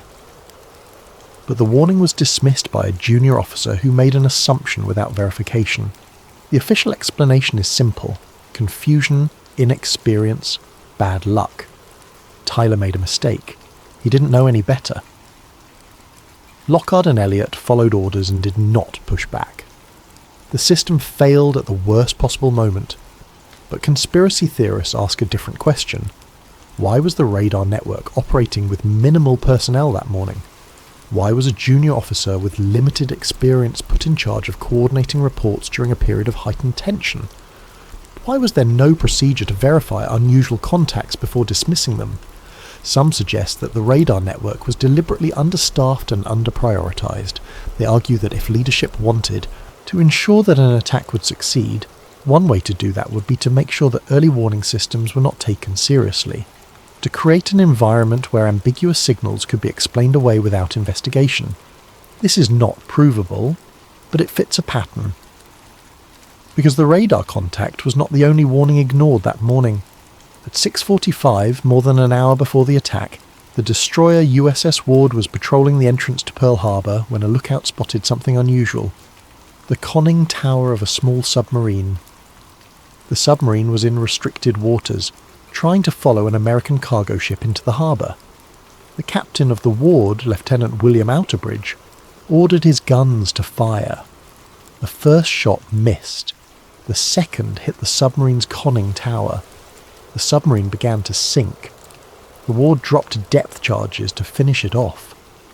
Outerbridge immediately reported the engagement by radio. "We have attacked, fired upon, and dropped depth charges on a submarine operating in defensive sea area." This was not ambiguous. This was not a radar blip that might be friendly aircraft. This was an enemy submarine sunk in American waters. The report was received at the headquarters of the 14th Naval District, which oversaw Pearl Harbor's defences. The duty officer, Lieutenant Commander Harold Kaminsky, saw the message. He knew it was significant. He called his superior, Admiral Claude Bloch. Bloch was sceptical. There had been false submarine sightings before. He told Kaminsky to verify the report before taking action. Kaminsky tried to reach the Ward for confirmation, but radio communication was difficult. Minutes passed. More calls were made. Officers deliberated. Should they sound an alert? Should they wake up Admiral Kimmel? While they debated, time ran out. At 7:55, the first wave of Japanese aircraft struck Pearl Harbor. Afterward, investigators would call these failures tragic mistakes, examples of how peacetime complacency and communication breakdowns can lead to disaster. But critics point out that these were not isolated incidents. They were part of a broader pattern of warnings seen, reported, and then set aside. Radar detected the incoming strike force, ignored. A submarine was sunk in defensive waters, debated. Every single early warning mechanism functioned correctly. The technology worked. The people did their jobs. The information reached decision makers, but every decision maker chose not to act. Was it really just coincidence that every single safeguard failed at the exact same time? Or was the system designed to fail? This is the question that refuses to go away. Because if Pearl Harbor was truly a surprise, then the failures that allowed it to happen were almost impossibly unlucky. Radar worked perfectly but was dismissed. Submarines were detected and sunk but not reported effectively. Warnings were issued but phrased vaguely enough to be ignored. But if Pearl Harbor was allowed to happen, then those same failures start to look like something else. Not mistakes, choices, because the best way to ensure that an attack succeeds is not to disable the defences. It's to make sure that when the defences sound the alarm, no one listens. Chapter 6: The Attack and Immediate Aftermath. At 7:55 on the morning of December the 7th, 1941, the first wave of Japanese aircraft struck Pearl Harbor. Commander Mitsuo Fuchida led the attack from his position in a level bomber high above the harbour.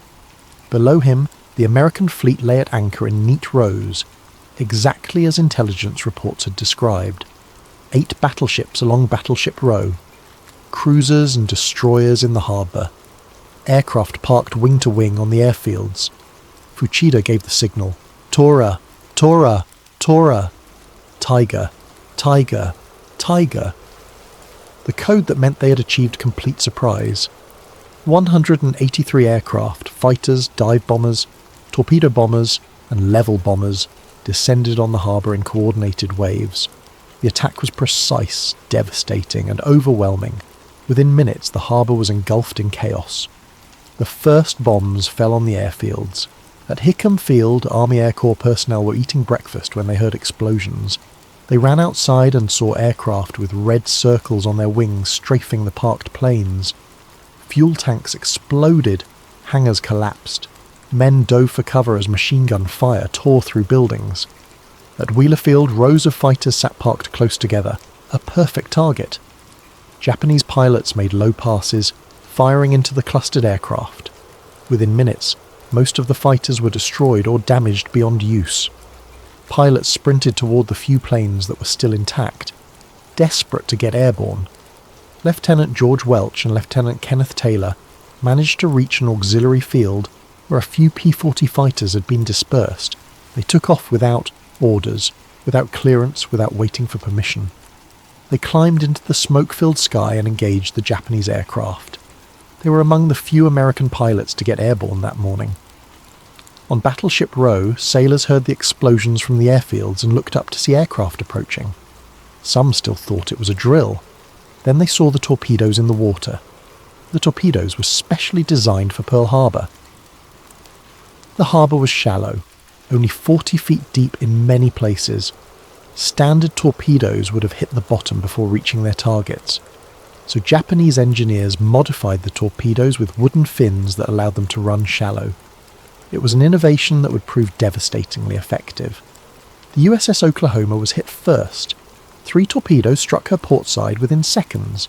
The battleship shuddered. Water poured into the hull through massive holes. The ship began to list. Sailors below decks heard the explosions and felt the ship tilting. They tried to evacuate, but the corridors were flooding. Watertight doors were being sealed to slow the flooding, trapping men inside. The lights went out. In the darkness, men scrambled upward, trying to reach the open air. The Oklahoma continued to roll. 5 minutes after the first torpedo hit, she capsized completely. Her masts touched the harbour bottom. Her hull rose into the air red with rust and covered in barnacles. Inside, more than 400 men were trapped. Some were in compartments that still had air. They pounded on the bulkheads, shouting for help. They could hear rescue crews on the outside trying to cut through the steel. But the Oklahoma's hull was thick armour plate. Cutting through it would take time. For some, help arrived. Rescue crews worked through the night, using torches to burn through the metal. 32 men were pulled out alive over the next day. For the others, no help came in time. The USS West Virginia took 6 torpedo hits and 2 bomb hits.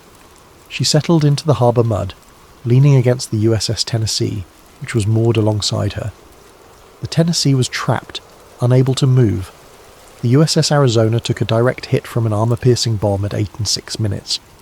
The bomb was a modified 16-inch naval shell dropped from altitude. It punched through the deck and detonated in the forward ammunition magazine. The explosion was so powerful that it lifted the entire ship out of the water.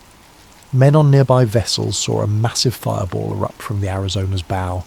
Debris, metal, equipment, human remains rained down across the harbour. The force of the blast was felt miles away. The Arizona's forward structure collapsed. Fire engulfed the ship. Fuel oil spread across the water, igniting into a sea of flame. Men jumped overboard, only to find themselves swimming through burning oil. The Arizona sank in less than 9 minutes. Of her crew of 1,500, more than 1,000 died. Most never made it out of the ship. They were killed instantly by the explosion or trapped below decks as the ship went down. Even today, the Arizona leaks oil. Droplets rise to the surface, slow, steady, endless. They call them the Tears of the Arizona. The USS Nevada was the only battleship that managed to get underway during the attack. Her crew saw the assault developing and made a desperate attempt to reach the open ocean. They cut the mooring lines and started moving down the channel toward the harbour entrance. Japanese pilots saw the Nevada moving and concentrated their attack on her. If the Nevada could be sunk in the channel, she would block the entire harbour, trapping every other ship inside. Bombs struck the Nevada's deck. Fire broke out. The ship was taking heavy damage. Realizing that she might not make it to open water, and knowing that sinking in the channel would be disastrous, the Nevada's captain deliberately ran her aground near Hospital Point. She would survive, but she would not escape. The USS California took 2 torpedo hits and settled slowly into the mud. The USS Maryland and USS Pennsylvania were damaged but remained afloat. The USS Tennessee, trapped by the sinking West Virginia, suffered bomb damage but stayed operational. By the time the first wave ended, Battleship Row was a vision of hell. Ships burning. Smoke so thick it turned day into twilight. Bodies in the water. Wreckage everywhere. The harbour was covered in oil that burned with a thick black smoke, and then the second wave arrived. 170 aircraft struck an hour after the first wave. They targeted ships that had survived the initial attack. They hit fuel depots, repair facilities, dry docks. They strafed anything that moved. American forces fought back desperately. Anti-aircraft guns opened fire, filling the sky with bursts of shrapnel. Sailors worked to save their ships, battling fires and flooding with whatever tools they had. Some used buckets to bail water. Some formed human chains to pass ammunition to gun crews. Men performed acts of extraordinary courage. Petty Officer Doris Miller, a cook on the USS West Virginia, carried wounded sailors to safety, then manned an anti-aircraft gun, a weapon he had never been trained to use, and fired at Japanese aircraft until he ran out of ammunition. Captain Mervyn Bennion, commanding officer of the West Virginia, was mortally wounded by shrapnel but refused to leave his post. He continued giving orders even as he bled out on the deck. At 10 in the morning, it was over. The Japanese aircraft turned north and flew back toward their carriers, which were waiting 200 miles away. They had achieved near-total surprise. They had inflicted catastrophic damage. They had lost only 29 aircraft and fewer than 100 men. The United States lost 8 battleships, either sunk or heavily damaged. 3 cruisers and 3 destroyers were destroyed, or damaged. Nearly 200 aircraft were destroyed, most on the ground. More than 2,000 Americans were dead. Another 1,000 were wounded. Pearl Harbor, the heart of American naval power in the Pacific, was crippled. But there was something else that happened that day, something less visible but equally significant. The nation united. Before December 7th, America was divided. Isolationists and interventionists argued bitterly about the war in Europe and Asia. Public opinion was fragmented. Congress was gridlocked. Mothers protested. Politicians campaigned on neutrality. The America First Committee held rallies. After December 7th, all of that evaporated. The attack was seen as treacherous, unprovoked, and barbaric. The fact that it came while Japanese diplomats were still in Washington conducting peace negotiations made it even worse. Americans were outraged. The debate over intervention ended instantly. People who had never agreed on anything suddenly agreed on one thing. Japan had to be stopped. Recruiting stations were overwhelmed with volunteers. Young men lined up for blocks, desperate to enlist. Women volunteered for defense work. Factories began converting to military production. The entire nation mobilized with a speed and unity that had seemed impossible just days before. On December 8th, President Roosevelt addressed Congress. His speech was brief, direct, and powerful. Yesterday, December 7th, 1941, a date which will live in infamy, the United States of America was suddenly and deliberately attacked by naval and air forces of the Empire of Japan. He called for a declaration of war. The vote was nearly unanimous. Only one representative, Jeannette Rankin, a pacifist who had also voted against entry into the First World War, voted against it. 3 days later, Germany and Italy declared war on the United States, honouring their alliance with Japan. America was now fully committed to the Second World War. In the space of a single morning, everything changed. And this is where the conspiracy theory finds its deepest resonance. Because the outcome of Pearl Harbor was exactly what Roosevelt and his advisors had said was needed. The nation was united. Public opinion shifted overnight. The political obstacles to entering the war vanished. The isolationists were silenced. The debate was over. Critics argue that this is too convenient to be coincidental. They point out that the attack achieved every strategic goal that American leadership had been unable to accomplish through diplomacy or persuasion. It gave the United States the moral high ground. It justified full mobilization. It silenced opposition. Official history says that these outcomes were the result of Japanese aggression and American resilience. The conspiracy theory says they were the result of calculated risk, a gamble that the cost of allowing an attack would be worth the benefit of entering the war, united. To be clear, there is no definitive proof that Roosevelt or his administration deliberately allowed Pearl Harbor to happen. But the question persists because the political and strategic context makes the theory plausible, and because the investigations that followed left too many questions unanswered. The fires burned for days. Bodies were pulled from the water and from the wreckage. Survivors wandered in shock, some still covered in oil, some badly burned. And in Washington, officials began preparing their defense. Not defense against Japan, defense against the questions that would inevitably come. How did this happen? Who was responsible? What did you know? And when did you know it? Chapter 7. The Investigations. After Pearl Harbor, the nation demanded answers. How could this have happened? How could the most powerful navy in the world be caught so completely off guard? Who was responsible? Who should be punished? Over the next several years, multiple investigations were conducted, committees formed, hearings were held, witnesses testified, documents were reviewed, and when it was all over, the conclusions were complex, contradictory, and politically charged. The first investigation began immediately after the attack. It was led by Supreme Court Justice Owen Roberts and included 2 Army generals and 2 Navy admirals.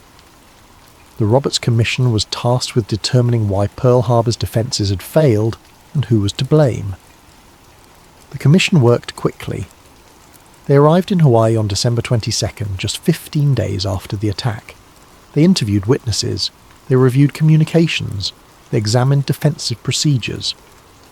On January 23, 1942, they released their findings.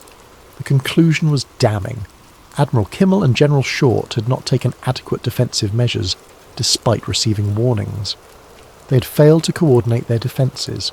They had not properly assessed the threat. They were guilty of dereliction of duty. Both men were immediately relieved of command. Their careers were over. Their reputations were destroyed. But Kimmel and Short protested. They argued that the warnings they had received had been vague and incomplete. They claimed that critical intelligence had been withheld from them. They pointed out that Washington had access to information that was never shared with Hawaii. They demanded access to classified materials to defend themselves. Their requests were denied. National security, they were told. Wartime secrecy. The intelligence sources could not be revealed.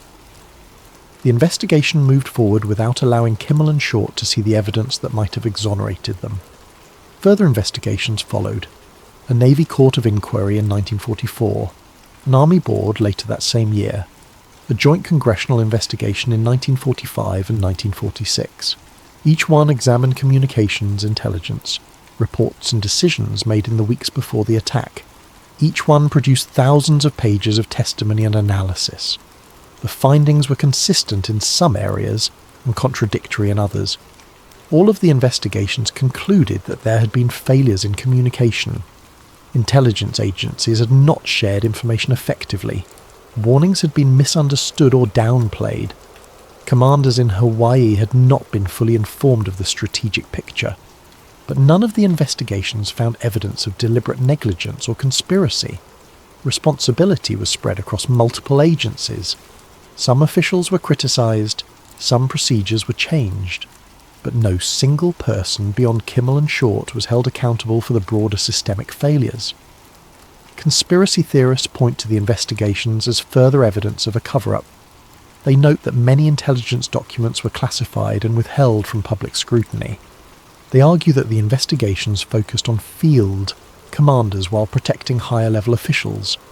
They claim that uncomfortable questions were deflected or ignored. One of the most controversial aspects of the investigations involved the magic intercepts, the decoded Japanese diplomatic messages that American intelligence had been reading for months. The existence of magic was one of the most closely guarded secrets of the war. The ability to read Japanese codes gave the United States an enormous intelligence advantage, and protecting that advantage was considered vital to winning the war. During the early investigations, magic was not mentioned. Witnesses were instructed not to discuss it. Documents referencing magic were withheld. Even the investigators did not have full access to the intercepts. This meant that critical pieces of evidence, messages that might have shown how much Washington knew and when they knew it, were kept out of the official record. It wasn't until after the war ended that magic was declassified, and researchers could finally examine the full scope of intelligence available before Pearl Harbor. What they found was troubling. The intercepts showed that American intelligence had been reading Japanese diplomatic communications for months. They had seen messages indicating that war was imminent. They had intercepted requests for detailed information about Pearl Harbor. They had decoded messages setting deadlines and discussing military preparations. In hindsight, the intelligence was much clearer than officials had admitted during the investigations, but by the time these documents were declassified, most of the key figures were dead. Roosevelt had died in 1945. Many of the senior military officers from 1941 had retired or passed away. The historical record was incomplete, and definitive answers remained elusive. What the investigations did establish was a pattern of institutional failure. Intelligence agencies operated in silos. The Army had its intelligence service. The Navy had its own. The FBI monitored domestic threats. The State Department handled diplomatic intelligence. Each agency collected information, but did not always share effectively with the others. Communication between military branches was poor. The Army was responsible for defending Hawaii from land-based threats. The Navy was responsible for defending against sea-based threats. But there was no unified command structure. No one person was responsible for coordinating all defensive efforts. Assumptions went unchallenged. The prevailing belief that Pearl Harbor was too far from Japan to be attacked was never seriously questioned. Intelligence that contradicted this assumption was dismissed or explained away. Warnings were diluted as they moved through bureaucracy.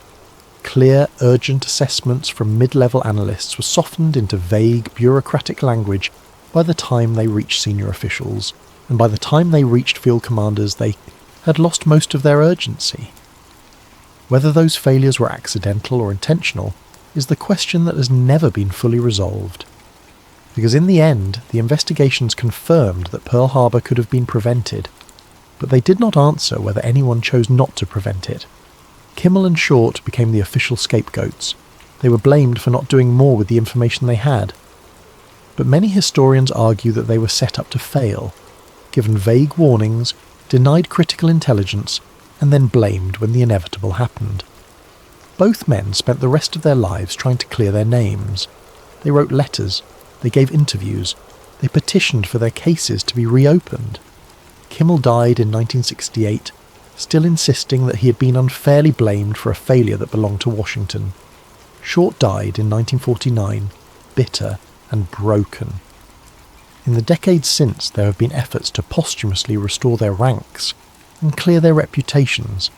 Some official reviews have concluded that they were not solely responsible for the disaster, but the debate continues. Because if Kimmel and Short were not to blame, then who was? Was it the intelligence agencies that failed to share information? Was it the senior officials who sent vague warnings instead of clear orders? Was it the system itself, designed in a way that made failure almost inevitable? Or was it something more deliberate, a decision made at the highest levels to allow the attack to happen? The investigations never answered that question, and perhaps they were never meant to. Chapter 8. The conspiracy takes shape. In the years following the war, as classified documents were slowly released and veterans began sharing their experiences, a new narrative began to emerge.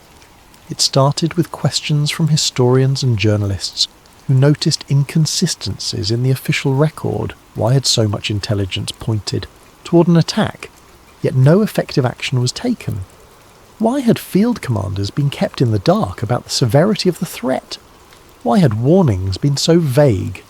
Why had documents been withheld from investigators? Some researchers began to argue that the failures were not failures at all. They were decisions. The conspiracy theory rests on several key claims. First, that American intelligence knew more than it admitted, that the intercepted Japanese communications made it clear that war was imminent and that an attack on Pearl Harbor was possible, if not probable. The magic intercepts support this claim. Messages from late November showed Tokyo setting deadlines, preparing for military action, and requesting detailed intelligence on Pearl Harbor. American codebreakers read these messages in real time. Senior officials in Washington saw them. Second, that this intelligence was deliberately withheld from commanders in Hawaii. That vague warnings were sent not to alert them, but to provide plausible deniability later. The warnings sent to Kimmel and Short emphasized general vigilance, but did not convey the urgency or specificity that would have justified placing Pearl Harbor on full alert. Meanwhile, officials in Washington had access to intelligence that painted a much clearer picture of the threat. Third, that President Roosevelt and his inner circle understood that only a dramatic attack on American soil would unite the nation and justify entry into the war, that they saw Pearl Harbor not as a catastrophe to be prevented, but as an opportunity to be exploited. Roosevelt's political situation in late 1941 supports this interpretation. He believed that American involvement in the war was necessary. He had tried to move public opinion through speeches and diplomacy, but the isolationist movement remained strong. Without a catalyst, he could not bring the nation into the war. And fourth, that after the attack a coordinated effort was made to obscure the truth, that investigations were steered away from uncomfortable conclusions, that documents were classified, that scapegoats were chosen to protect higher-level officials. The handling of the investigation supports this claim. Critical intelligence was withheld. Key witnesses were not allowed to see classified materials. The focus remained on field commanders rather than systemic failures or decisions made in Washington. To be absolutely clear, this is interpretation, not established fact. There is no smoking gun document in which Roosevelt orders Pearl Harbor to be left undefended. There is no memo that says, "Let the attack happen." The evidence is circumstantial, built on patterns of behaviour, withheld intelligence and strategic outcomes. But the theory persists because it offers an explanation for a series of events that otherwise seem inexplicable. How could so many warnings have been missed?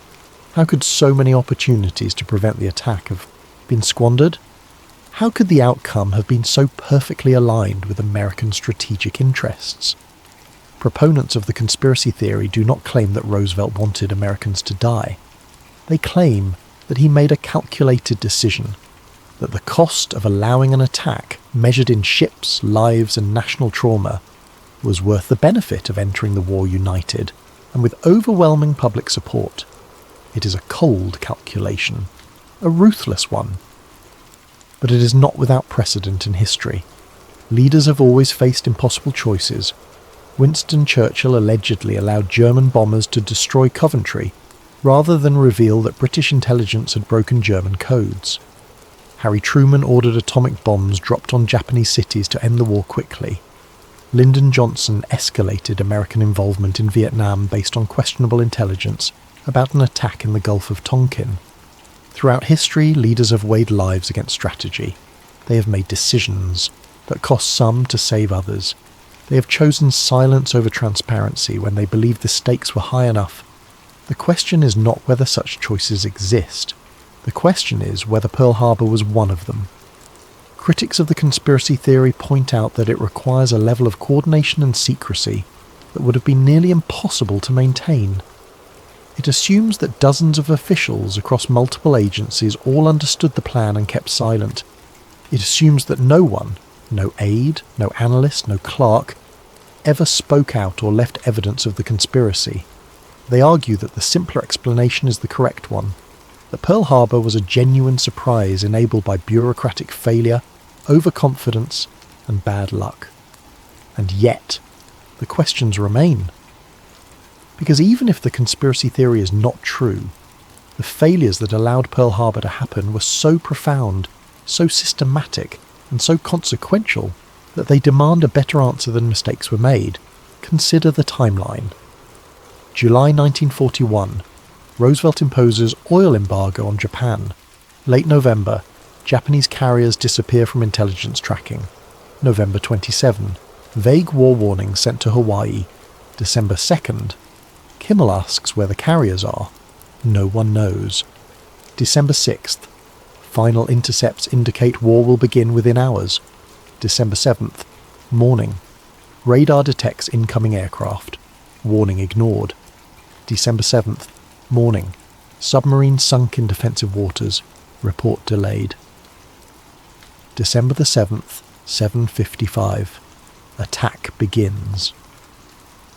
At every single step, there were opportunities to prevent or mitigate the disaster. At every single step, those opportunities were not taken. Was that really just bad luck? Or was it something else? That is why the theory endures. Not because there is definitive proof, but because the alternative explanation, that everything went wrong by coincidence, seems almost as hard to believe as the conspiracy itself. Chapter 9. The Moral Question. Strip away the politics, strip away the strategy, strip away the classified documents and the endless debates over who knew what and when. What you're left with is a moral question that has no easy answer. If leaders knew that war was coming, if they knew that Japan was likely to strike, did they have an obligation to prevent that strike, even if it meant prolonging political division and delaying American entry into the war? Or did they have an obligation to allow the strike, understanding that only a direct attack would unite the nation and enable the mobilization needed to defeat fascism? This is the terrain of moral philosophy, not history. And it is the terrain on which the Pearl Harbor conspiracy theory ultimately rests. Let's explore both sides. On one side, there is the argument for transparency and defense.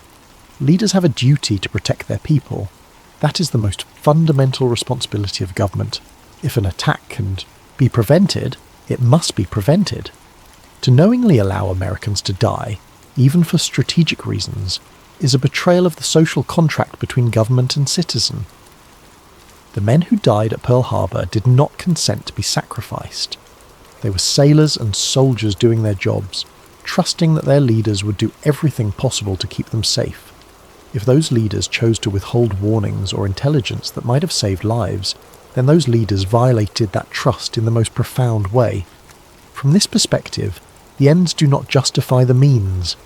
Even if allowing Pearl Harbor to happen brought the nation into the war and ultimately saved millions of lives, the decision to sacrifice 2,000 Americans without their knowledge or consent was morally wrong.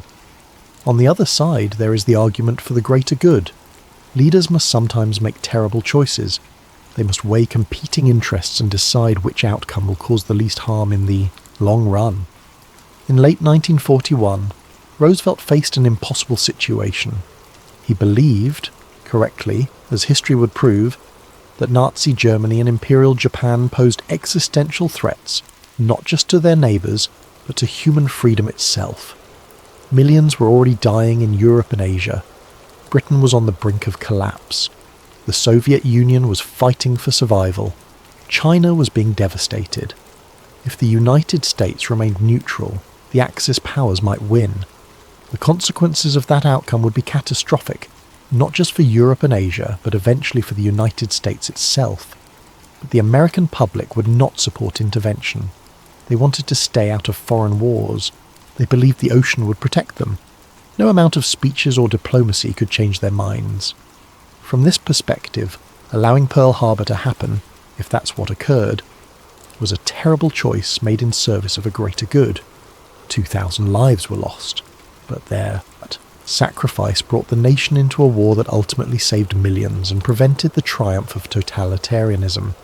This is utilitarian ethics, the calculation of lives saved versus lives lost, the greater good versus individual rights. It is the same ethical framework that would later justify dropping atomic bombs on Hiroshima and Nagasaki.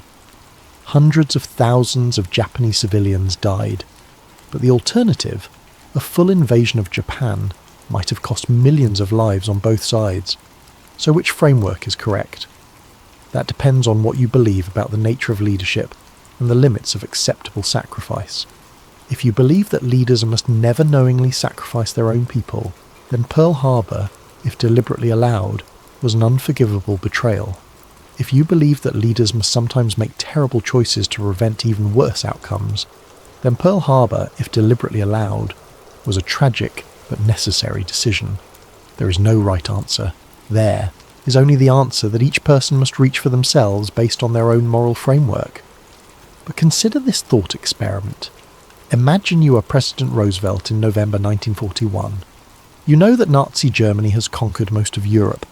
You know that the Holocaust is underway, though the full scale is not yet understood. You know that Britain is barely holding on, dependent on American supplies that are being sunk by German submarines. You know that if Britain falls, the United States will face a hostile Europe alone. You know that Japan is expanding across Asia, committing atrocities in China, and threatening American interest in the Pacific. You know that economic pressure has made war with Japan almost inevitable. You know that your own nation refuses to enter the war. 80% of Americans oppose intervention. Congress will not declare war without overwhelming public support. The isolationists are powerful and vocal. You believe deeply, with every fibre of your being, that American involvement is necessary, that without it, the Axis will win and the world will fall into darkness. Then intelligence reports indicate that Japan may be preparing to attack American territory. The attack could be prevented with decisive action, dispersing the fleet, placing Hawaii on full alert, scrambling reconnaissance flights. But preventing the attack means maintaining the status quo. The nation remains divided. The war in Europe continues without American involvement. Millions more die while you watch helplessly. Allowing the attack means accepting terrible losses. Ships will be sunk, men will die, but the nation will unite overnight. Public opinion will shift instantly. Congress will declare war, and American power, industrial, military, moral, will be brought to bear against fascism. What do? Do you prevent the attack and accept that the war may be lost without American involvement? Or do you allow the attack knowing that the lives lost will be the price of victory? This is the question that the Pearl Harbor conspiracy theory forces us to confront, and it has no easy answer, because the truth is, we don't know what we would do in that situation. We can theorize, we can argue, we can apply ethical frameworks, but unless you are actually faced with that choice, unless you bear that responsibility, you cannot know for certain what decision you would make. This is why the conspiracy theory persists even in the absence of definitive proof. Because it asks a question that goes beyond Pearl Harbor. It asks, what are the limits of acceptable sacrifice? It asks, can leaders justify sacrificing some to save others? It asks, who gets to make that decision, and who has to live with the consequences? These are not comfortable questions, but they are the questions that every generation must answer when faced with impossible choices. Pearl Harbor forces us to ask them. Whether the attack was allowed to happen or not, the moral question remains. Chapter 10. Why the question persists. 80 years have passed since Pearl Harbor. The generation that fought the Second World War is almost gone. The ships that sank that day have been memorialized. The Arizona remains underwater, a tomb for the men who never left. The lessons have been studied in military academies around the world. Remember Pearl Harbor became a rallying cry, a warning against complacency. And yet, the question refuses to die. Why? Part of the answer is incomplete information. Many documents related to Pearl Harbor remain classified. Some were destroyed during the war, others were lost or misfiled, and some decisions were made in private conversations that left no record. Phone calls between Roosevelt and his advisors, discussions in the Oval Office, orders given verbally rather than in writing. Without complete transparency, doubt persists. Researchers continue to file Freedom of Information Act requests. Archives are periodically reviewed. Occasionally new documents surface, but the full picture remains elusive. Part of the answer is historical pattern. Pearl Harbor was not the first time that a nation was caught off guard by an attack. And in the decades since, there have been other intelligence failures, other moments where warnings were missed or ignored. The Gulf of Tonkin incident in 1964, where reports of North Vietnamese attacks on American ships were later revealed to be exaggerated or misinterpreted, leading to American escalation in Vietnam. The Iranian Revolution in 1979, where American intelligence failed to predict the fall of the Shah despite clear signs of instability. September 11, 2001, where intelligence agencies had information suggesting that terrorists were planning attacks using aircraft, but the warnings were not acted upon effectively. Each time, questions arise. Were these genuine failures, or were they something more? The repetition of the pattern makes conspiracy theories more plausible. It suggests that intelligence failures are not anomalies, they are features of the system. Part of the answer is the outcome itself. Pearl Harbor did unite the nation. It did enable American entry into the war. It did lead to the defeat of fascism, and in hindsight, it is almost impossible to imagine the Second World War ending the way it did without American involvement. American industrial power produced the ships, aircraft, tanks and supplies that overwhelmed the Axis. American manpower tipped the balance in Europe and the Pacific. American resources sustained the Allied war effort. Without Pearl Harbor, would the United States have entered the war at all? And if not, what would the world look like today? So even if the attack was not deliberately allowed, it achieved the result that leadership needed. And that makes it hard to separate failure from intent, because the consequences of Pearl Harbor were exactly what Roosevelt had argued was necessary. The nation mobilized, public opinion shifted, the isolationists were silenced, and America became, in Roosevelt's words, the arsenal of democracy. Researchers will continue to debate, new documents will be declassified, new analyses will be published, conferences will be held, books will be written. But a definitive answer may never come, because the question of Pearl Harbor is not really about evidence. It is about trust. Do we trust that leaders tell us the truth, even when the truth is uncomfortable? Do we trust that when disasters happen, they happen because of mistakes, not choices? Do we trust that those in power prioritize our safety over strategic goals? These are not questions that documents can answer. They are questions that each person must answer for themselves, based on their understanding of history and their beliefs about human nature. For some, the official narrative is sufficient. Pearl Harbor was a tragedy. It was a failure of communication, coordination, and preparedness.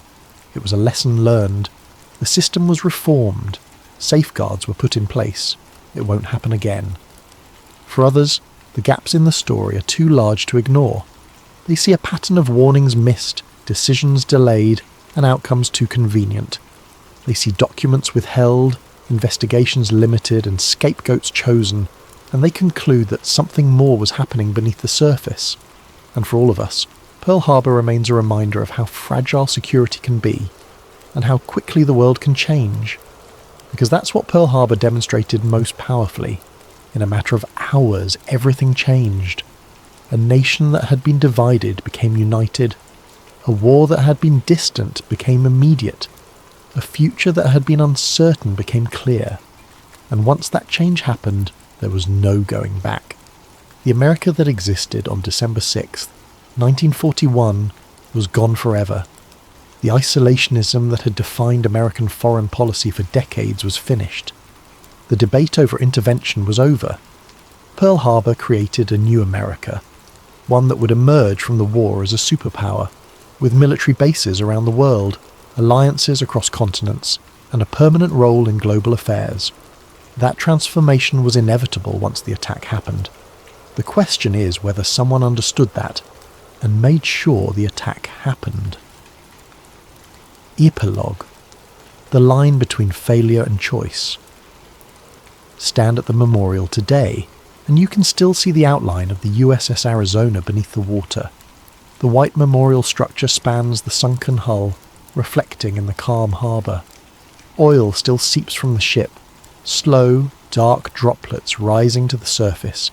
They call them the tears of the Arizona, the tears that never stop. More than 2,000 names are inscribed on the walls, Each one represents a life cut short, a family shattered, a future erased. Young men who never got to grow old, who never got to see their children, who never got to live the lives they had planned. Pearl Harbor is remembered as a day of infamy, a surprise attack, a turning point in history. But history is rarely as simple as the monuments we build to commemorate it, because underneath the heroism and the sacrifice and the unity that followed, there is a question that has never been fully answered. Was Pearl Harbor a failure to see the warning signs, or was it a decision to let them unfold? Official history tells us it was the former. The conspiracy theory suggests it was the latter. The truth may lie somewhere in between. Perhaps it was not a deliberate conspiracy, but a series of choices to prioritize some intelligence over others, to delay action, to avoid confrontation, to hope that diplomacy might still work, even when all evidence suggested otherwise.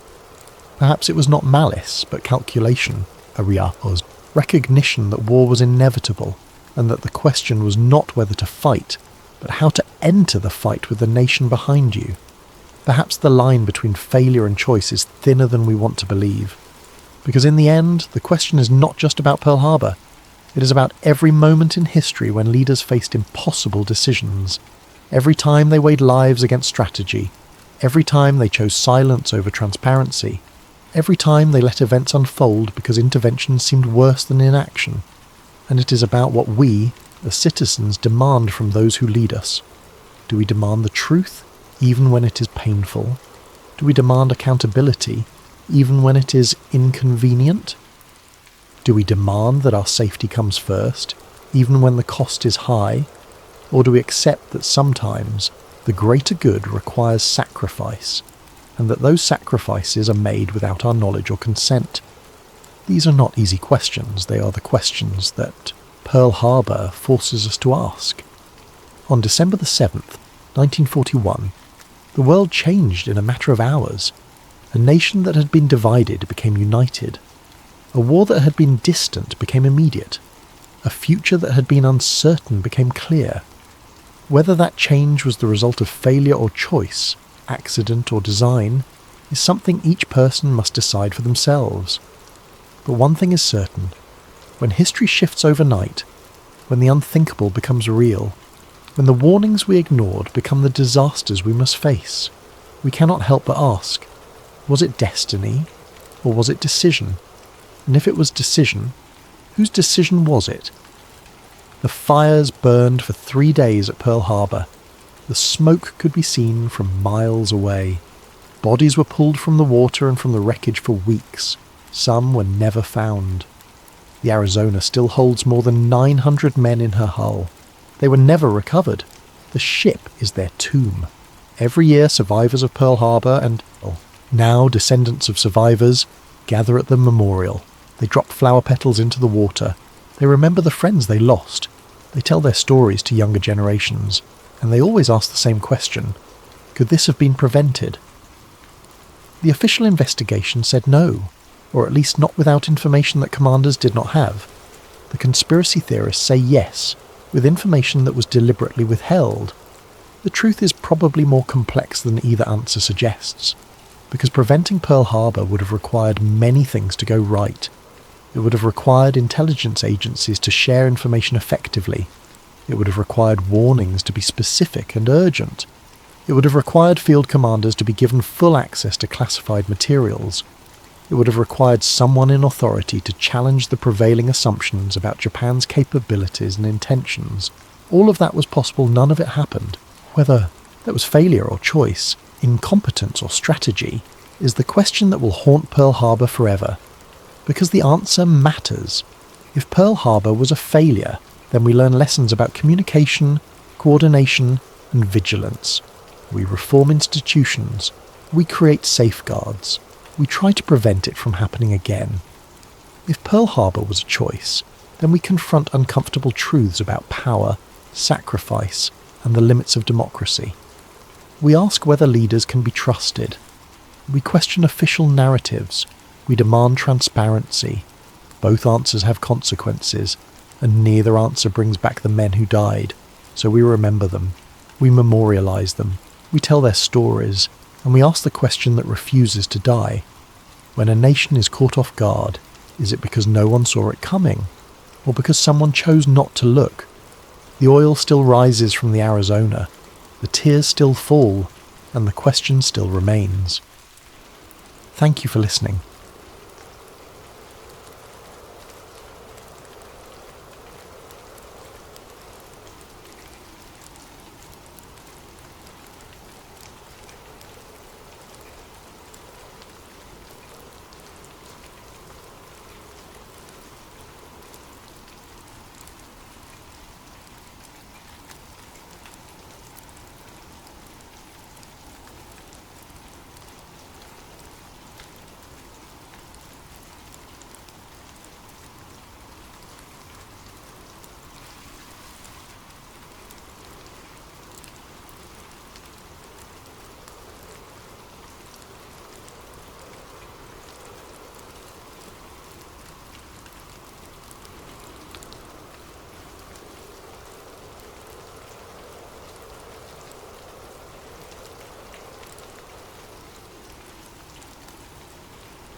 Before we begin, if you're listening on Spotify, leaving a review means the world to us, and if you want, drop a comment letting us know what time it is where you are and where in the world you're tuning in from.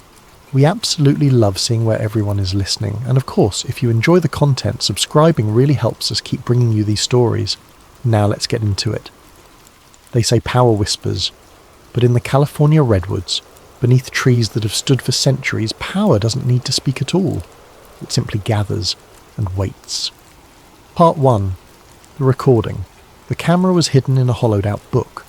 Alex had carried it for 3 miles through the forest, his heart hammering against his ribs like a trapped bird. Every snapped twig beneath his boots felt like a gunshot. Every shadow between the towering redwoods seemed to shift and watch. It was mid-July in the year 2000, and Alex Jones had just done something most journalists only fantasized about. He had infiltrated Bohemian Grove. The fence had been easier to climb than expected. No electric wire, no guards with dogs, just chain link and darkness and the smell of California pine heavy in the summer air. He'd studied satellite photos for weeks, memorized the layout, waited until the first night of the encampment when security would be focused inward, not out. The reconnaissance had taken months. Alex had spoken with former employees, kitchen staff who'd signed non-disclosure agreements, maintenance workers who'd seen things they couldn't legally discuss. Each conversation had been careful, coded. One former groundskeeper had drawn a map on a napkin in a diner outside Monterey, then burned it in the ashtray before leaving. Another had simply said, "First Saturday night, after dark, stay in the trees." Now he crouched behind a massive redwood trunk watching. The bark pressed against his back, rough and ancient. Somewhere in the distance an owl, a real one, called out into the night. The sound seemed like a warning. Through the trees he could see firelight, hear voices, low, rhythmic, chanting. The sound rolled through the grove like distant thunder, raising goosebumps along his arms despite the warm night. It wasn't the words that unsettled him. He couldn't make those out yet, but the tone, the unified cadence of dozens of voices speaking as one. He pressed record. The camera captured what most of the world would never see. Dozens of figures in dark robes gathering in a clearing. At the centre stood something that didn't belong in any California forest. A stone owl towering 40 feet high, its blank eyes reflecting the flames below.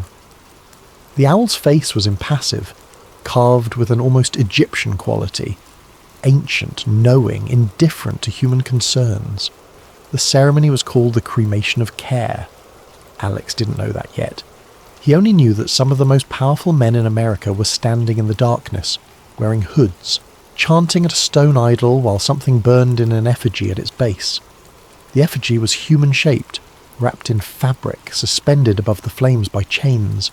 As it burned, the chanting grew louder, His voice echoed across the clearing, amplified, theatrical, speaking in archaic language about casting off the burden of conscience, about freedom from responsibility, about 2 weeks of pure indulgence without guilt.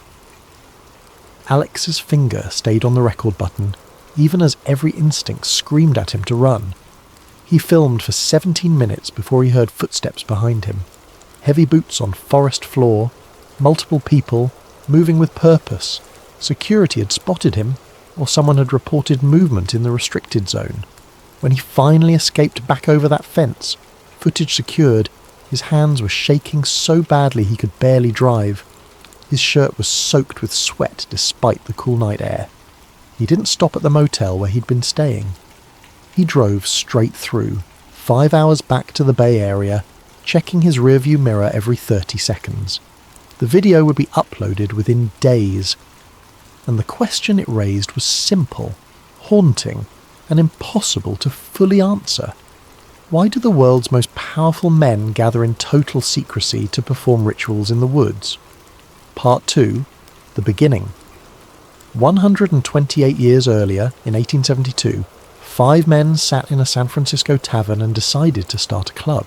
They were writers, journalists, artists, men who valued culture over commerce, poetry over profit.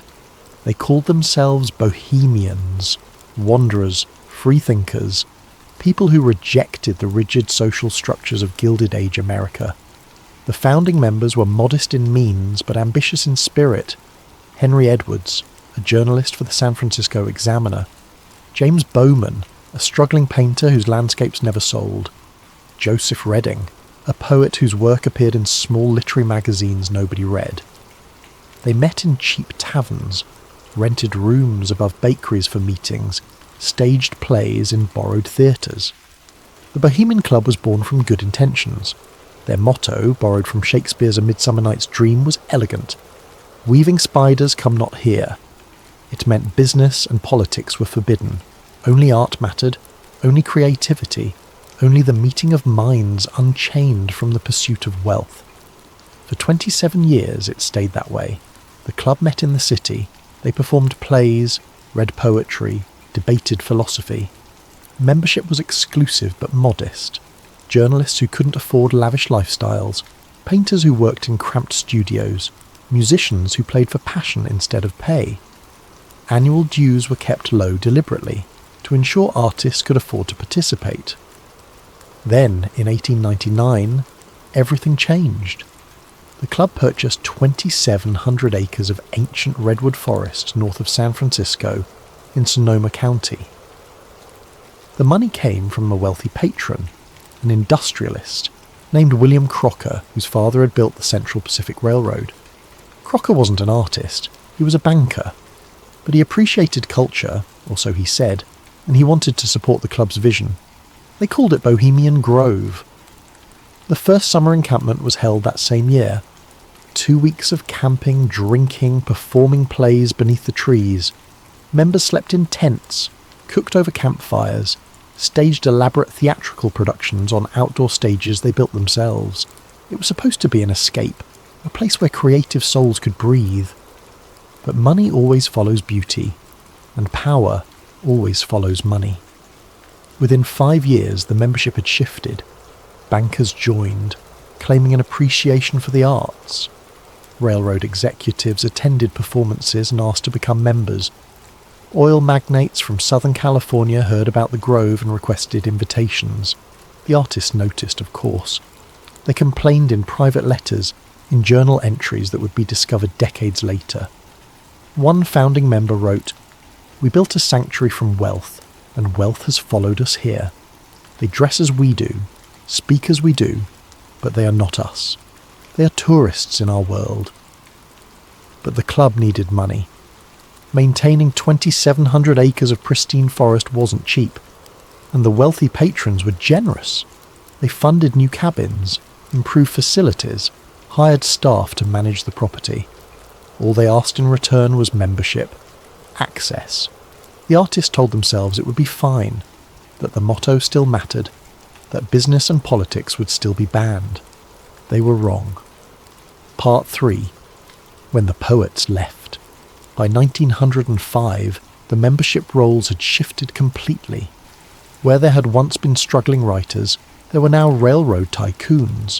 Where there had been painters, there were now bankers, industrialists joined, oil magnates, men whose decisions shaped markets, cities, entire regions. The original artists didn't leave immediately. They stayed, watching their club transform around them. Some adapted, finding wealthy patrons among the new members. Others grew bitter, attending less frequently, until they stopped coming altogether. A few died, their obituaries noting their founding membership in the Bohemian Club, a detail that meant less with each passing year. The motto remained the same: "Weaving spiders come not here." But everyone knew it had become a lie. The business deals happened anyway, just quietly. A railroad executive and a mining company owner would take a walk through the forest discussing land rights. A banker and a politician would share drinks by the campfire talking about legislation. No formal contracts were signed at the Grove. That would violate the spirit of the motto. But understandings were reached, handshakes were exchanged, partnerships were formed. By the 1920s, the transformation was complete. Herbert Hoover attended regularly, years before becoming president. He was Secretary of Commerce at the time, and the Grove gave him access to the titans of American industry in an informal setting. Decisions that might take months of official meetings in Washington could be sketched out over a weekend in the Redwoods. Dwight Eisenhower was a regular guest in the 40s and 50s. As Supreme Allied Commander during World War II, he'd become accustomed to making decisions of global consequence. The Grove offered something different, a place to network with the civilian leadership that controlled defence budgets, manufacturing capacity, political support. Richard Nixon came repeatedly throughout his career. He'd first attended in the late 40s, shortly after being elected to Congress. The Grove was where he made the connections that would carry him to the vice presidency, then the presidency, then ultimately to resignation in disgrace. But even after Watergate, even after his political career had ended, he maintained his membership.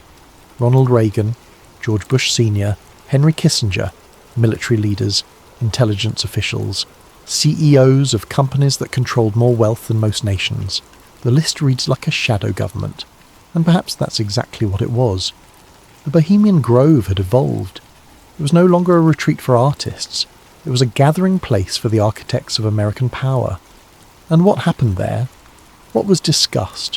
What was decided? What was agreed upon in hushed conversations between men who shaped policy and war and economy remained locked behind walls of absolute secrecy. Part 4. The Manhattan Project. September 1942. The world was at war. Nazi Germany had swept across Europe, occupying France, bombing London into rubble, pushing deep into Soviet territory. Imperial Japan controlled the Pacific from mainland China to the Philippines. America had been pulled into the conflict less than a year earlier, still reeling from Pearl Harbor, still scrambling to mobilize an economy that had spent the previous decade in depression. That September, during the Bohemian Grove's annual encampment, a meeting occurred that would change human history. Present were some of the most brilliant scientific minds in America. Ernest Lawrence, a physicist who had invented the cyclotron and would win the Nobel Prize. J. Robert Oppenheimer, a theoretical physicist from Berkeley who spoke 6 languages and quoted Hindu scripture.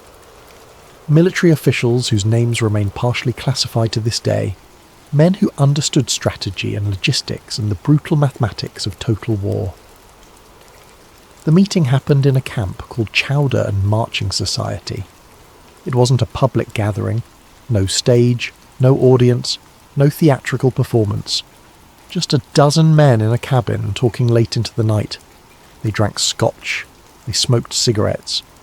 They discussed the possibility of building a weapon unlike anything the world had ever seen. The physics was theoretical but promising.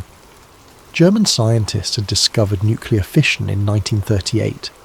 Jewish physicists fleeing the Nazis had brought that knowledge to America, along with a terrifying certainty. If they could figure out how to weaponize atomic energy, so could Hitler. The question wasn't whether to build the bomb. The question was how quickly it could be done, and whether America could do it before Germany. No official minutes were recorded, no transcripts exist. But historians have confirmed the meeting happened. Lawrence's personal papers mention the Grove gathering. Oppenheimer's biographers reference conversations that took place there. Military records show that key personnel were granted leave to attend the encampment that year, despite wartime restrictions on travel. Shortly afterward, within weeks, the Manhattan Project was formally accelerated. Funding increased exponentially. Personnel expanded from dozens to thousands. Facilities were built in secret locations: Oak Ridge, Tennessee, Hanford, Washington, Los Alamos, New Mexico. The secret program to develop atomic weapons shifted into high gear. Conspiracy theorists point to this and ask a simple question. Did they plan the atomic bomb at Bohemian Grove? The answer is more complicated than yes or no. They didn't design the bomb there.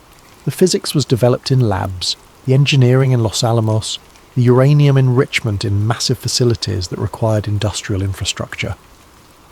But the decision to move forward, the political will, the strategic coordination between military and scientific leadership, the allocation of resources on a scale never before attempted, may have crystallized in those private conversations beneath the redwoods. Think about what that means. The most consequential weapon in human history, the device that would kill hundreds of thousands at Hiroshima and Nagasaki, the technology that would define global politics for the next 80 years. Its development may have been accelerated by conversations held at a private men's club, away from congressional oversight, away from public debate, away from any democratic process. No oversight, no press, no records, just power, talking to power, deciding the fate of the world over whiskey and campfire smoke. Part 5. The Owl. The stone owl stands at the edge of a small lake called Mirror Lake, 40 feet tall, carved from concrete and stone, its wings spread wide, its eyes empty and unblinking. The construction is crude by modern standards. The owl looks less like a majestic bird and more like an ancient idol, something that might be discovered in ruins of a forgotten civilization. At its base is a shrine, an altar where the cremation of care ceremony takes place every summer. The ritual happens on the first Saturday night of the encampment. Members are informed of the time through word of mouth. No printed schedules, no announcements. As sunset approaches, men begin gathering at their camps, changing into robes. Each camp has its own colour: red, black, green, brown. The robes are simple, hooded, monastic. By nightfall, hundreds of robed figures form a procession through the trees. They carry torches, real fire, not electric lights.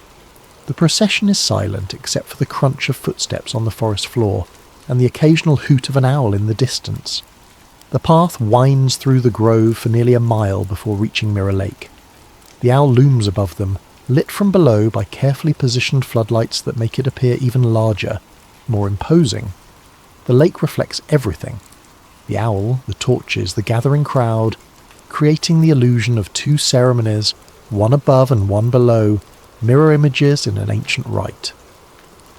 When the procession is complete, the ceremony begins. It's elaborate, professionally produced. A sound system hidden in the trees broadcasts music, orchestral, dramatic, specifically composed for this ritual. There's narration delivered by a voice that booms across the water with theatrical gravitas.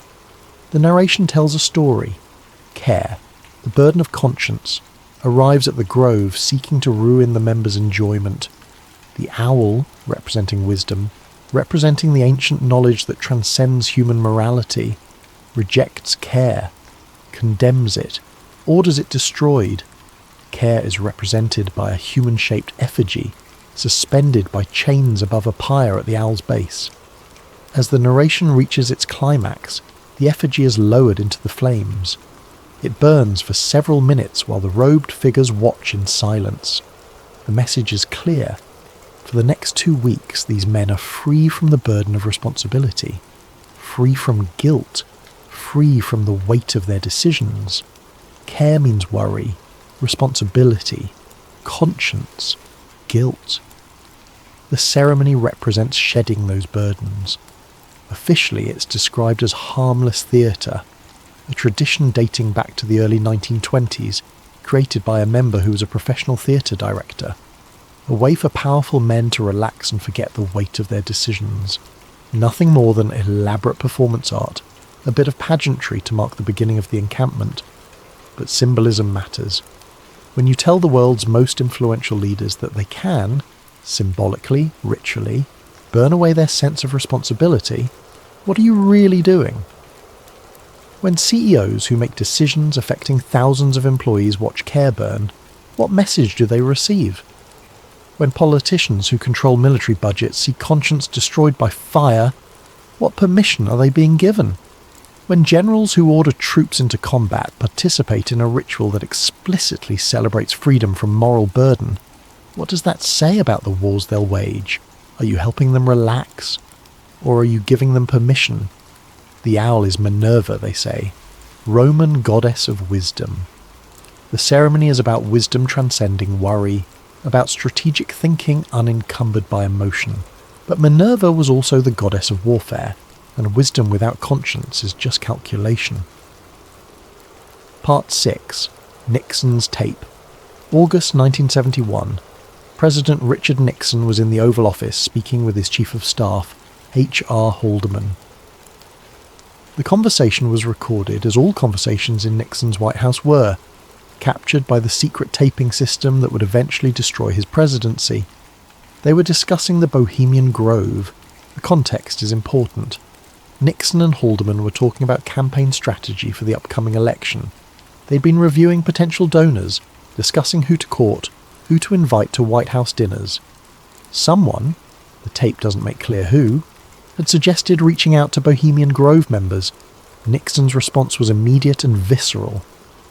The Bohemian Grove, I won't go into it, but it's the most effing goddamn thing you could ever imagine. The profanity was unusual for Nixon on tape. He cursed occasionally, but this was emphatic, emotional, the kind of language people use when describing something that genuinely disturbed them. He refused to elaborate. The recording cuts to a different topic, something about fundraising in California, details that seemed trivial compared to what had just been said. Whatever Nixon meant, whatever he saw or experienced or understood about the Grove, he never explained publicly. The comment was discovered years later during the Watergate investigation, buried in hours of White House recordings that were being analysed for evidence of obstruction of justice. People still debate what he meant. Was he disgusted by something he witnessed? Nixon had attended the Grove multiple times throughout his political career. He'd participated in the cremation of care ceremony. He'd networked with the members, built the relationships that would carry him to the presidency. But his comment suggested something more than simple distaste for theatre. Was he impressed in a way that troubled him? The phrase, most goddamn thing you could imagine, could mean extraordinary, overwhelming beyond normal experience. Perhaps he'd seen the true extent of the power concentrated in those woods, and it had shaken something in him. Was he horrified? Nixon was many things, calculating, paranoid, ruthless when necessary, but he wasn't immune to moral consideration. The Watergate scandal showed his capacity for wrongdoing, but the tapes also showed a man who sometimes agonized over decisions, who understood the weight of presidential power. Perhaps something at the Grove had crossed a line he didn't want to discuss. Was he amused in a dark way? Nixon had a cynical streak. Maybe he found the whole thing absurd. Powerful men playing dress-up, performing elaborate rituals, taking themselves so seriously. But if it was just silly theatre, why refuse to explain it? The ambiguity is the point. If Bohemian Grove was just a social club, just a place where old men dressed up and performed silly rituals, why did the President of the United States refuse to describe it? What was he protecting? Or what was he afraid to reveal? Haldeman, for his part, never elaborated either. Years later, after serving time for his role in Watergate, he was occasionally asked about the Grove in interviews. He always deflected, changed the subject, or said simply, "It's a private club, members don't discuss it." But the tape remains. Nixon's voice, recorded without his knowledge, preserved for history. A sitting president in the privacy of the Oval Office, describing something he'd personally witnessed as the most goddamn thing you could imagine, and then refusing to explain what that meant. Part 7. The Rules. Bohemian Grove operates under rules so strict they resemble military classification protocols. The official rulebook is short, just a few pages, but every word is enforced absolutely. Violations lead to immediate expulsion. No appeals, no exceptions. Members who've belonged for decades have been banned for single infractions. No press allowed, ever. Not mainstream media, not independent journalists, not documentary filmmakers. No exceptions. Reporters who've attempted to enter have been detained by private security, sometimes turned over to local law enforcement on trespassing charges. The club's lawyers are aggressive about prosecution. No recording devices, cameras, phones, audio equipment, all banned. Members are expected to surrender electronics at entry, or leave them locked in cars. Some camps conduct electronic sweeps to ensure compliance. The prohibition is taken so seriously that even senior members have been expelled for photographing their own camp areas. No wives or female guests. The Grove is exclusively male. Women are not permitted on the grounds during the encampment, with the exception of a handful of staff members who serve meals and clean cabins. Even female family members of members, daughters, mothers, sisters, are prohibited. The only women allowed are those working in service positions. This rule in particular has generated criticism. Why exclude women entirely? The official explanation is tradition, a preservation of the club's original all-male culture. But critics point out that excluding half the population from a space where policy is discussed and power is consolidated effectively excludes women from certain networks of influence. No public statements. What happens at the Grove stays at the Grove. Members who violate this rule face permanent expulsion. The prohibition extends beyond just talking to press. Members are expected not to discuss Grove matters with anyone, including family members. There are stories of wives who never knew their husbands attended, who discovered the membership only after death when dealing with estate paperwork. There are accounts of children who grew up unaware their fathers disappeared for 2 weeks every July, told only that it was a business retreat or camping trip. Staff sign non-disclosure agreements that extend for decades. Even after leaving employment, they are legally bound not to discuss what they've seen or heard. The NDAs include substantial financial penalties for violations, amounts large enough to bankrupt most working-class people. Some former staff have reported receiving legal threats years after leaving, when the club suspected they might be considering talking to journalists. A former kitchen worker interviewed anonymously in the late 90s said, "I worked there for 3 summers. I saw things, heard things, but I signed papers saying I'd never discuss it, and those papers don't expire. Ever. They made that very clear." Conspiracy theorists argue that this level of secrecy exceeds anything necessary for a social club.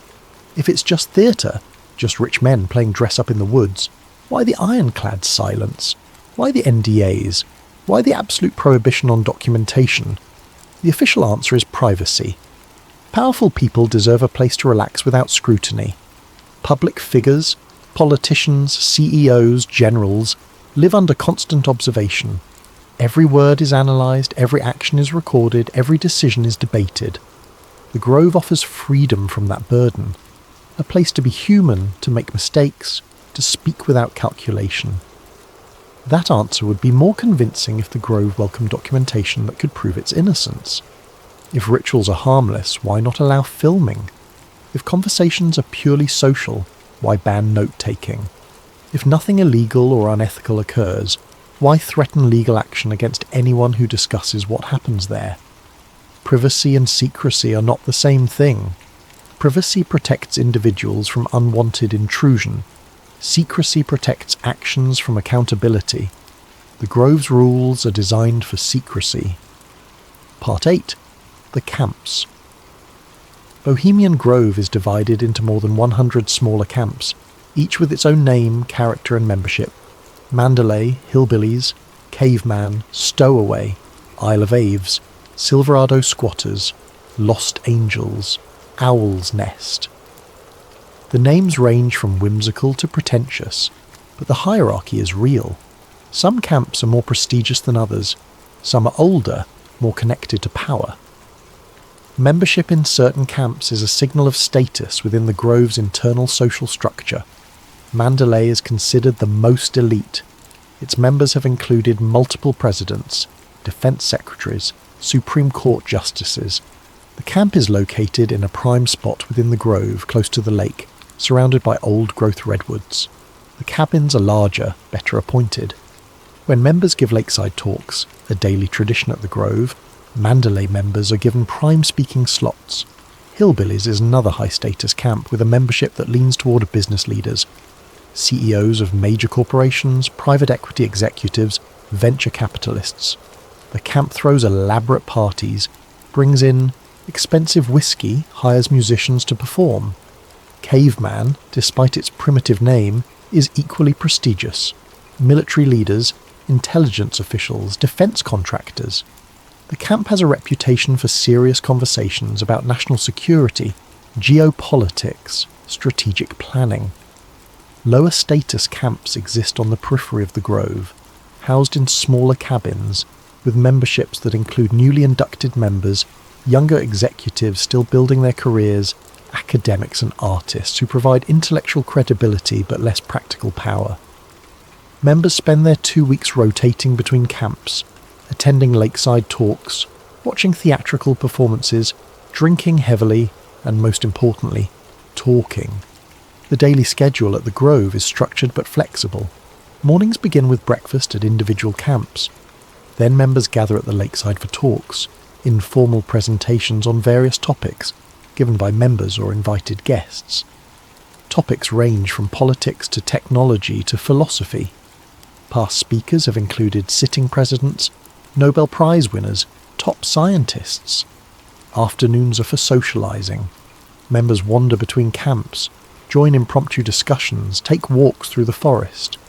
This is when the real networking happens. CEOs sit beside generals on fallen logs, discussing defense contracts. Politicians share drinks with intelligence officials, talking about foreign policy.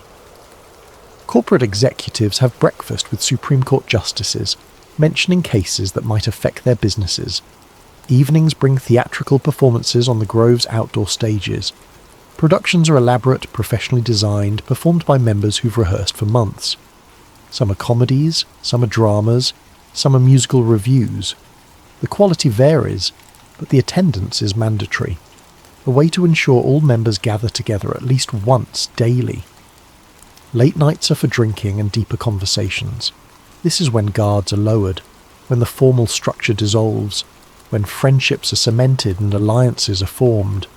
There are no aides present, no assistants, no one taking notes, no transcripts, no oversight, just conversation. And here's where conspiracy theories find their footing. In 1953, shortly after a Bohemian Grove encampment, the CIA launched Operation Ajax, overthrowing the democratically elected government of Iran and installing the Shah. Multiple attendees of that summer's Grove gathering were directly involved in planning the coup. Allen Dulles, CIA director, Kermit Roosevelt, the CIA officer who ran the operation on the ground, executives from oil companies that would benefit enormously from Iranian oil concessions. Coincidence? The official story is that Operation Ajax was planned in CIA headquarters, approved through proper channels, executed by trained operatives, and that's true. But the will to proceed, the decision that regime change was acceptable, that democracy could be sacrificed for strategic interests, may have been reinforced by conversations at the Grove. In 1967, energy policy discussions at the Grove preceded major shifts in American oil strategy. Executives from companies that profited enormously from those shifts were present. Within months, federal regulations changed, opening new areas for drilling, reducing environmental restrictions, providing tax benefits for oil production. Coincidence? Policy doesn't change in a vacuum. Someone has to advocate for it, someone has to convince legislators, someone has to coordinate between industry and government. The Grove provided a space for those conversations to happen informally, away from congressional hearings, away from public scrutiny. In 1989, defence contractors who attended the Grove saw their contracts renewed and expanded under the next administration. Many of those contractors had been camping alongside future cabinet members, sharing drinks, discussing the importance of military readiness, arguing for increased defence spending. Coincidence? In 2001, weeks after that Summers Grove encampment, the September 11th attacks occurred. The response, the wars in Afghanistan and Iraq, the expansion of surveillance powers, the increase in defence and intelligence budgets, benefited many Grove members. Was the specific attack foreseeable? No. But the broader policy framework that enabled the response, the prioritisation of security over liberty, the willingness to wage preemptive war, had been discussed at the Grove for years. Coincidence?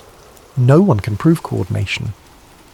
But the proximity, the casual, unrecorded mingling of people who later make decisions that align perfectly, raises questions that are impossible to dismiss entirely. Part 9. The Infiltrators. Alex Jones wasn't the first person to try to expose Bohemian Grove. He was just the first to bring back video. Before him, journalists had attempted to breach the perimeter. Most were caught, detained, and escorted off the property with threats of legal action. A few managed to observe from a distance but saw nothing conclusive. The Grove security was professional, experienced, thorough. In 1989, a team of activists from San Francisco attempted a coordinated infiltration. They planned for months, studying the layout, timing their approach for maximum confusion during the opening ceremony. 3 people made it over the fence. All 3 were caught within 30 minutes, detained in a security building, then handed over to local law enforcement on trespassing charges. They spent the night in jail. The charges were eventually dropped, but the message was clear. The Grove was protected. In the mid-90s, a freelance journalist named Rick posed as a service worker. He managed to get hired on kitchen staff, passed the background check, signed the NDA. He worked for 4 days before someone recognised him from a previous article he'd written about elite clubs. He was escorted off property immediately, threatened with a lawsuit for fraud and breach of contract. The lawsuit never materialised. The club likely didn't want the publicity, but Rick's notes and recordings were confiscated. In 2000, Alex Jones succeeded because he was brazen. He didn't sneak in like a spy. He walked in like he belonged. He studied how members moved, how they dressed, what they carried. On the night of the cremation of care ceremony, he simply walked through an entrance gate during a shift change, moving with purpose, looking like he had every right to be there. Security at the Grove follows a simple principle. People who belong act like they belong. They don't hesitate, don't look around nervously, don't question their right to access. Jones understood this. He wore dark clothing that could pass for staff uniform in dim light. He carried the hollowed-out book casually, like it was a notebook or prop for the ceremony. He moved toward the gathering crowd with confidence. Once in the crowd, he was invisible. Hundreds of robed figures, all anonymous, all focused on the ceremony. He positioned himself at the edge, behind a massive redwood trunk, and filmed for 17 minutes. The footage he captured showed exactly what Grove officials had always described: a theatrical ritual performed in robes, involving a stone owl and a symbolic burning. No human sacrifice, no occult summoning, no illegal activity, just theatre. But the image was undeniably strange. Powerful men in robes, chanting in unison, watching an effigy burn while a voice boomed about destroying care and conscience. The footage went viral when Jones released it, spawning countless conspiracy theories, documentaries, YouTube videos, and the fact that it was kept so secret, despite being just theatre, made people wonder what else might be hidden. British journalist John Ronson also infiltrated the Grove around the same time. He was researching a book about extremists and conspiracy theorists, and he wanted to see the Grove for himself. He attended as a guest of a member, not a full infiltration, but still a rare glimpse inside. His account, published in Them, Adventures with Extremists, was more measured than Jones's. He confirmed the rituals are real, the secrecy is absolute, and the membership includes some of the most powerful people in the world. But he also noted the strange disconnect between the ceremony's dramatic presentation and the casual atmosphere afterward. Members treated it like any other theatre performance, applauding at the end, then heading back to their camps for drinks. Ronson wrote, "The cremation of care is the most bizarre piece of theatre I've ever witnessed. But what struck me wasn't the ritual itself. It was how normal the participants found it. They'd been doing this for decades. It was tradition, and tradition, no matter how strange, becomes invisible to those who practice it." What neither infiltration could reveal was the content of private conversations. What was said in the cabins? What was discussed during late-night walks through the forest? What agreements, explicit or implicit, were reached over drinks and campfires? That remains unknown. And perhaps that's the point. The Grove doesn't hide its rituals because the rituals are sinister. It hides its conversations because the conversations are powerful. The cremation of care is theatre. Strange theatre, symbolic theatre, theatre that reinforces a particular worldview, but theatre nonetheless. The real secret is what happens after the ceremony ends. Part 10. The Conspiracy. Let's be clear about what Bohemian Grove is not. It is not a site of human sacrifice. No credible evidence supports this. The rituals involve effigies, not people. Claims of ritual murder based on misinterpretation, deliberate misrepresentation, or outright fabrication. It is not a centre of occult magic. The owl symbolises Minerva, Roman goddess of wisdom. The ceremony is theatrical, not supernatural. There are no spells being cast, no demons being summoned, no supernatural forces being invoked. The participants are powerful, but they're not wizards. It is not illegal. Everything that happens at the Grove, so far as we know, is protected by privacy rights and freedom of association. Wealthy people are allowed to form private clubs. They're allowed to perform strange rituals. They're allowed to network with each other. None of that violates any law. But here's what it might be. A coordination space.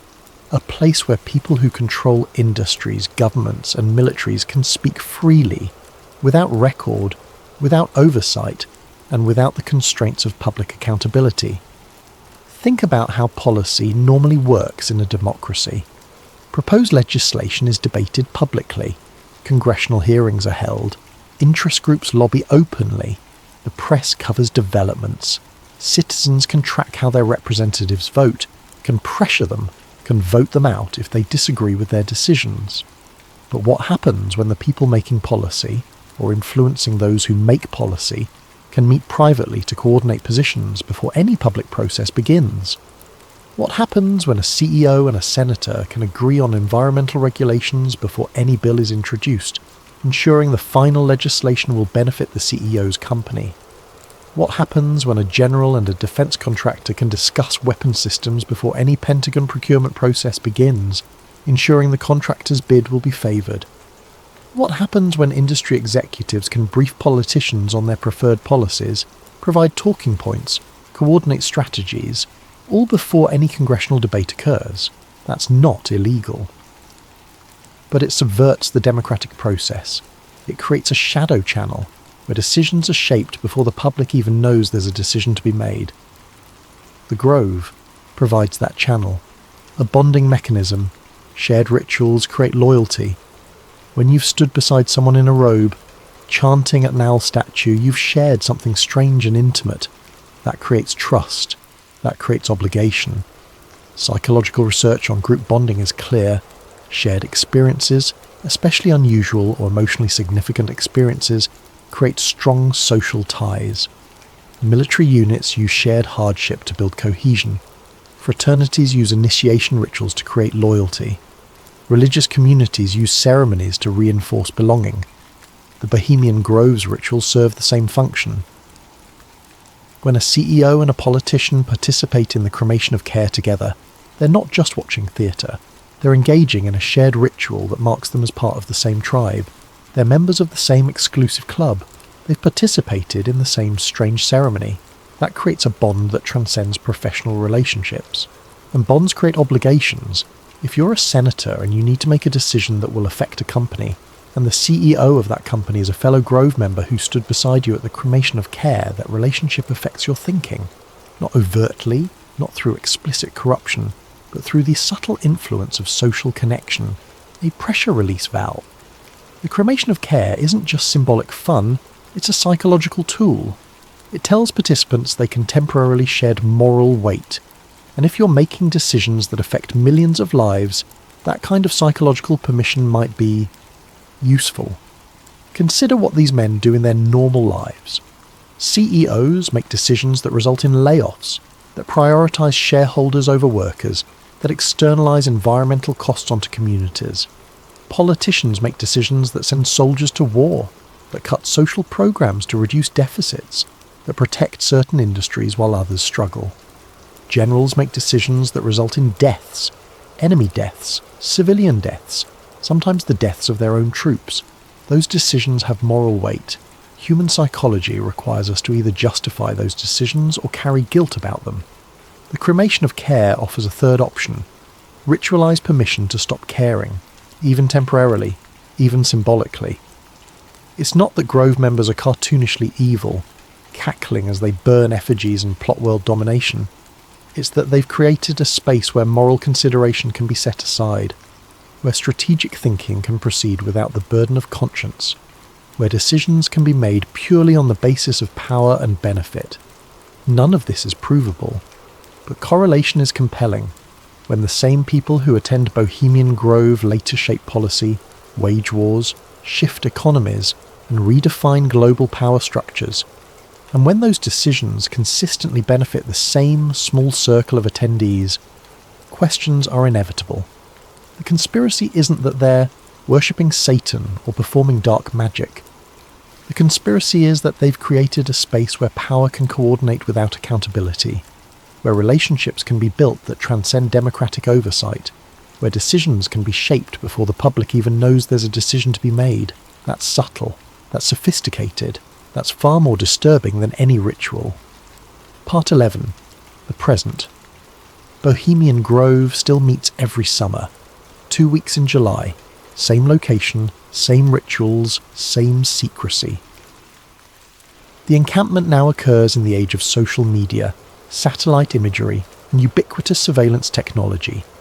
Yet somehow it remains largely hidden. The Grove has adapted its security to modern threats. Cell phone jammers are rumoured to be in use during sensitive gatherings. Drone detection systems protect against aerial photography. Digital surveillance of employees and members has intensified. Membership remains exclusive. Waiting lists stretch for years. Entry requires wealth, influence, or both. The initiation fee alone is tens of thousands of dollars, with annual dues to match. For most Americans, that cost is prohibitive. For the members, it's trivial. The demographics have shifted slightly over recent decades. While still overwhelmingly white and exclusively male, the Grove has admitted more tech CEOs, more international business leaders, more financiers from the globalized economy. The old guard, industrialists and politicians, share the camps with newer power brokers, venture capitalists, hedge fund managers, tech entrepreneurs. But the core purpose remains unchanged. Modern technology has made secrecy harder.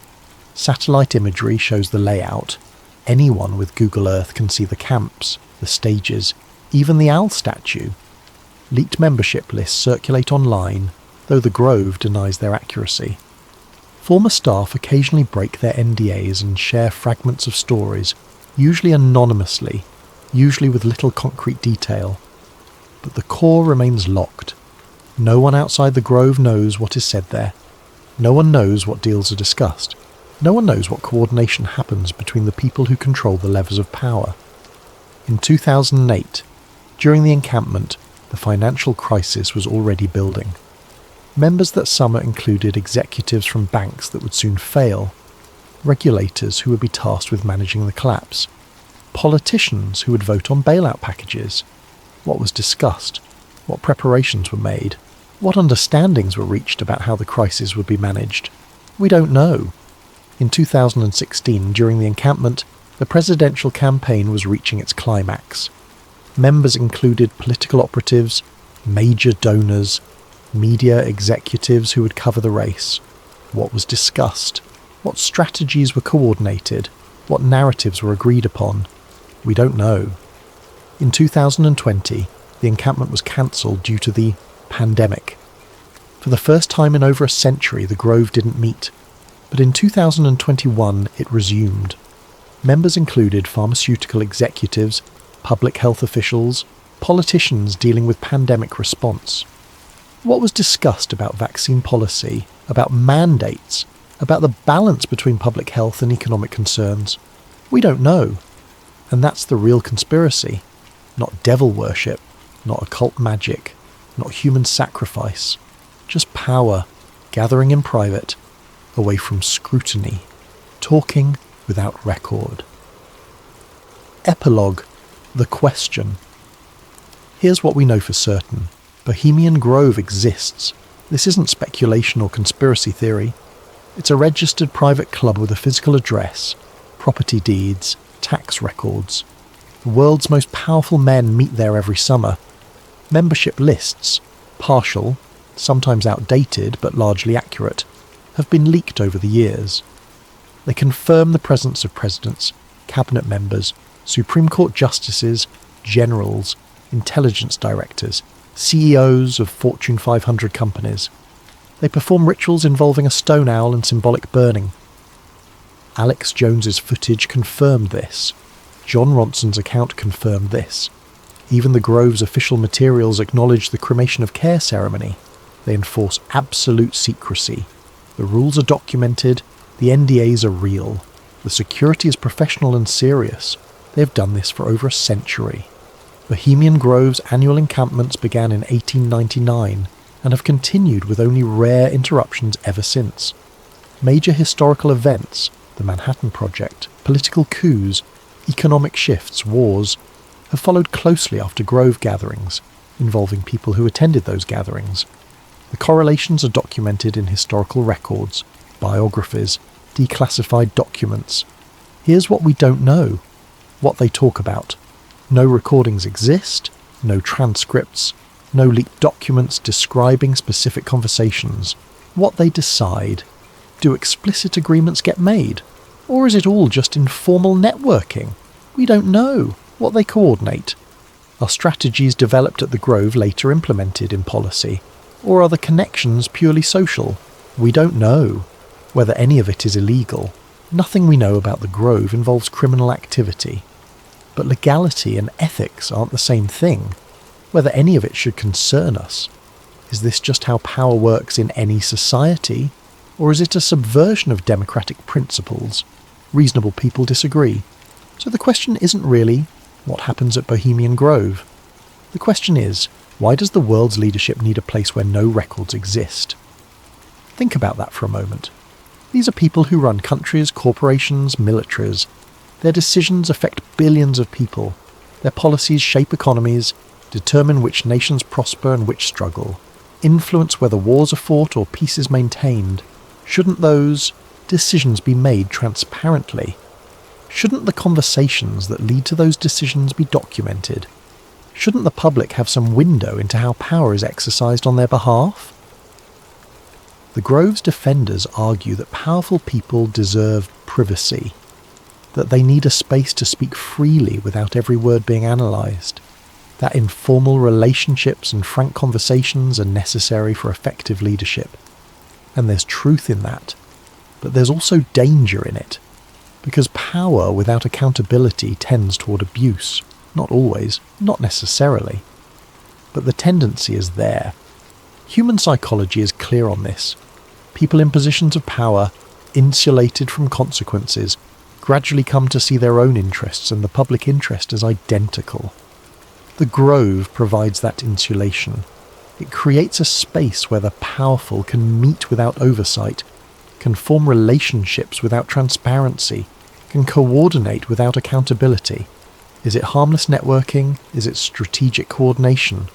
Or is it a reminder that real power operates best in the shadows, where questions can't be asked, where deals can't be documented, and where the people making decisions that shape our world never have to explain themselves? You decide, because the Grove isn't going anywhere, and neither are the secrets it keeps. Every July they gather, beneath the redwoods, around the owl, away from the world, and we're left outside watching shadows, asking questions, piecing together fragments of truth. Maybe that's exactly how they want it.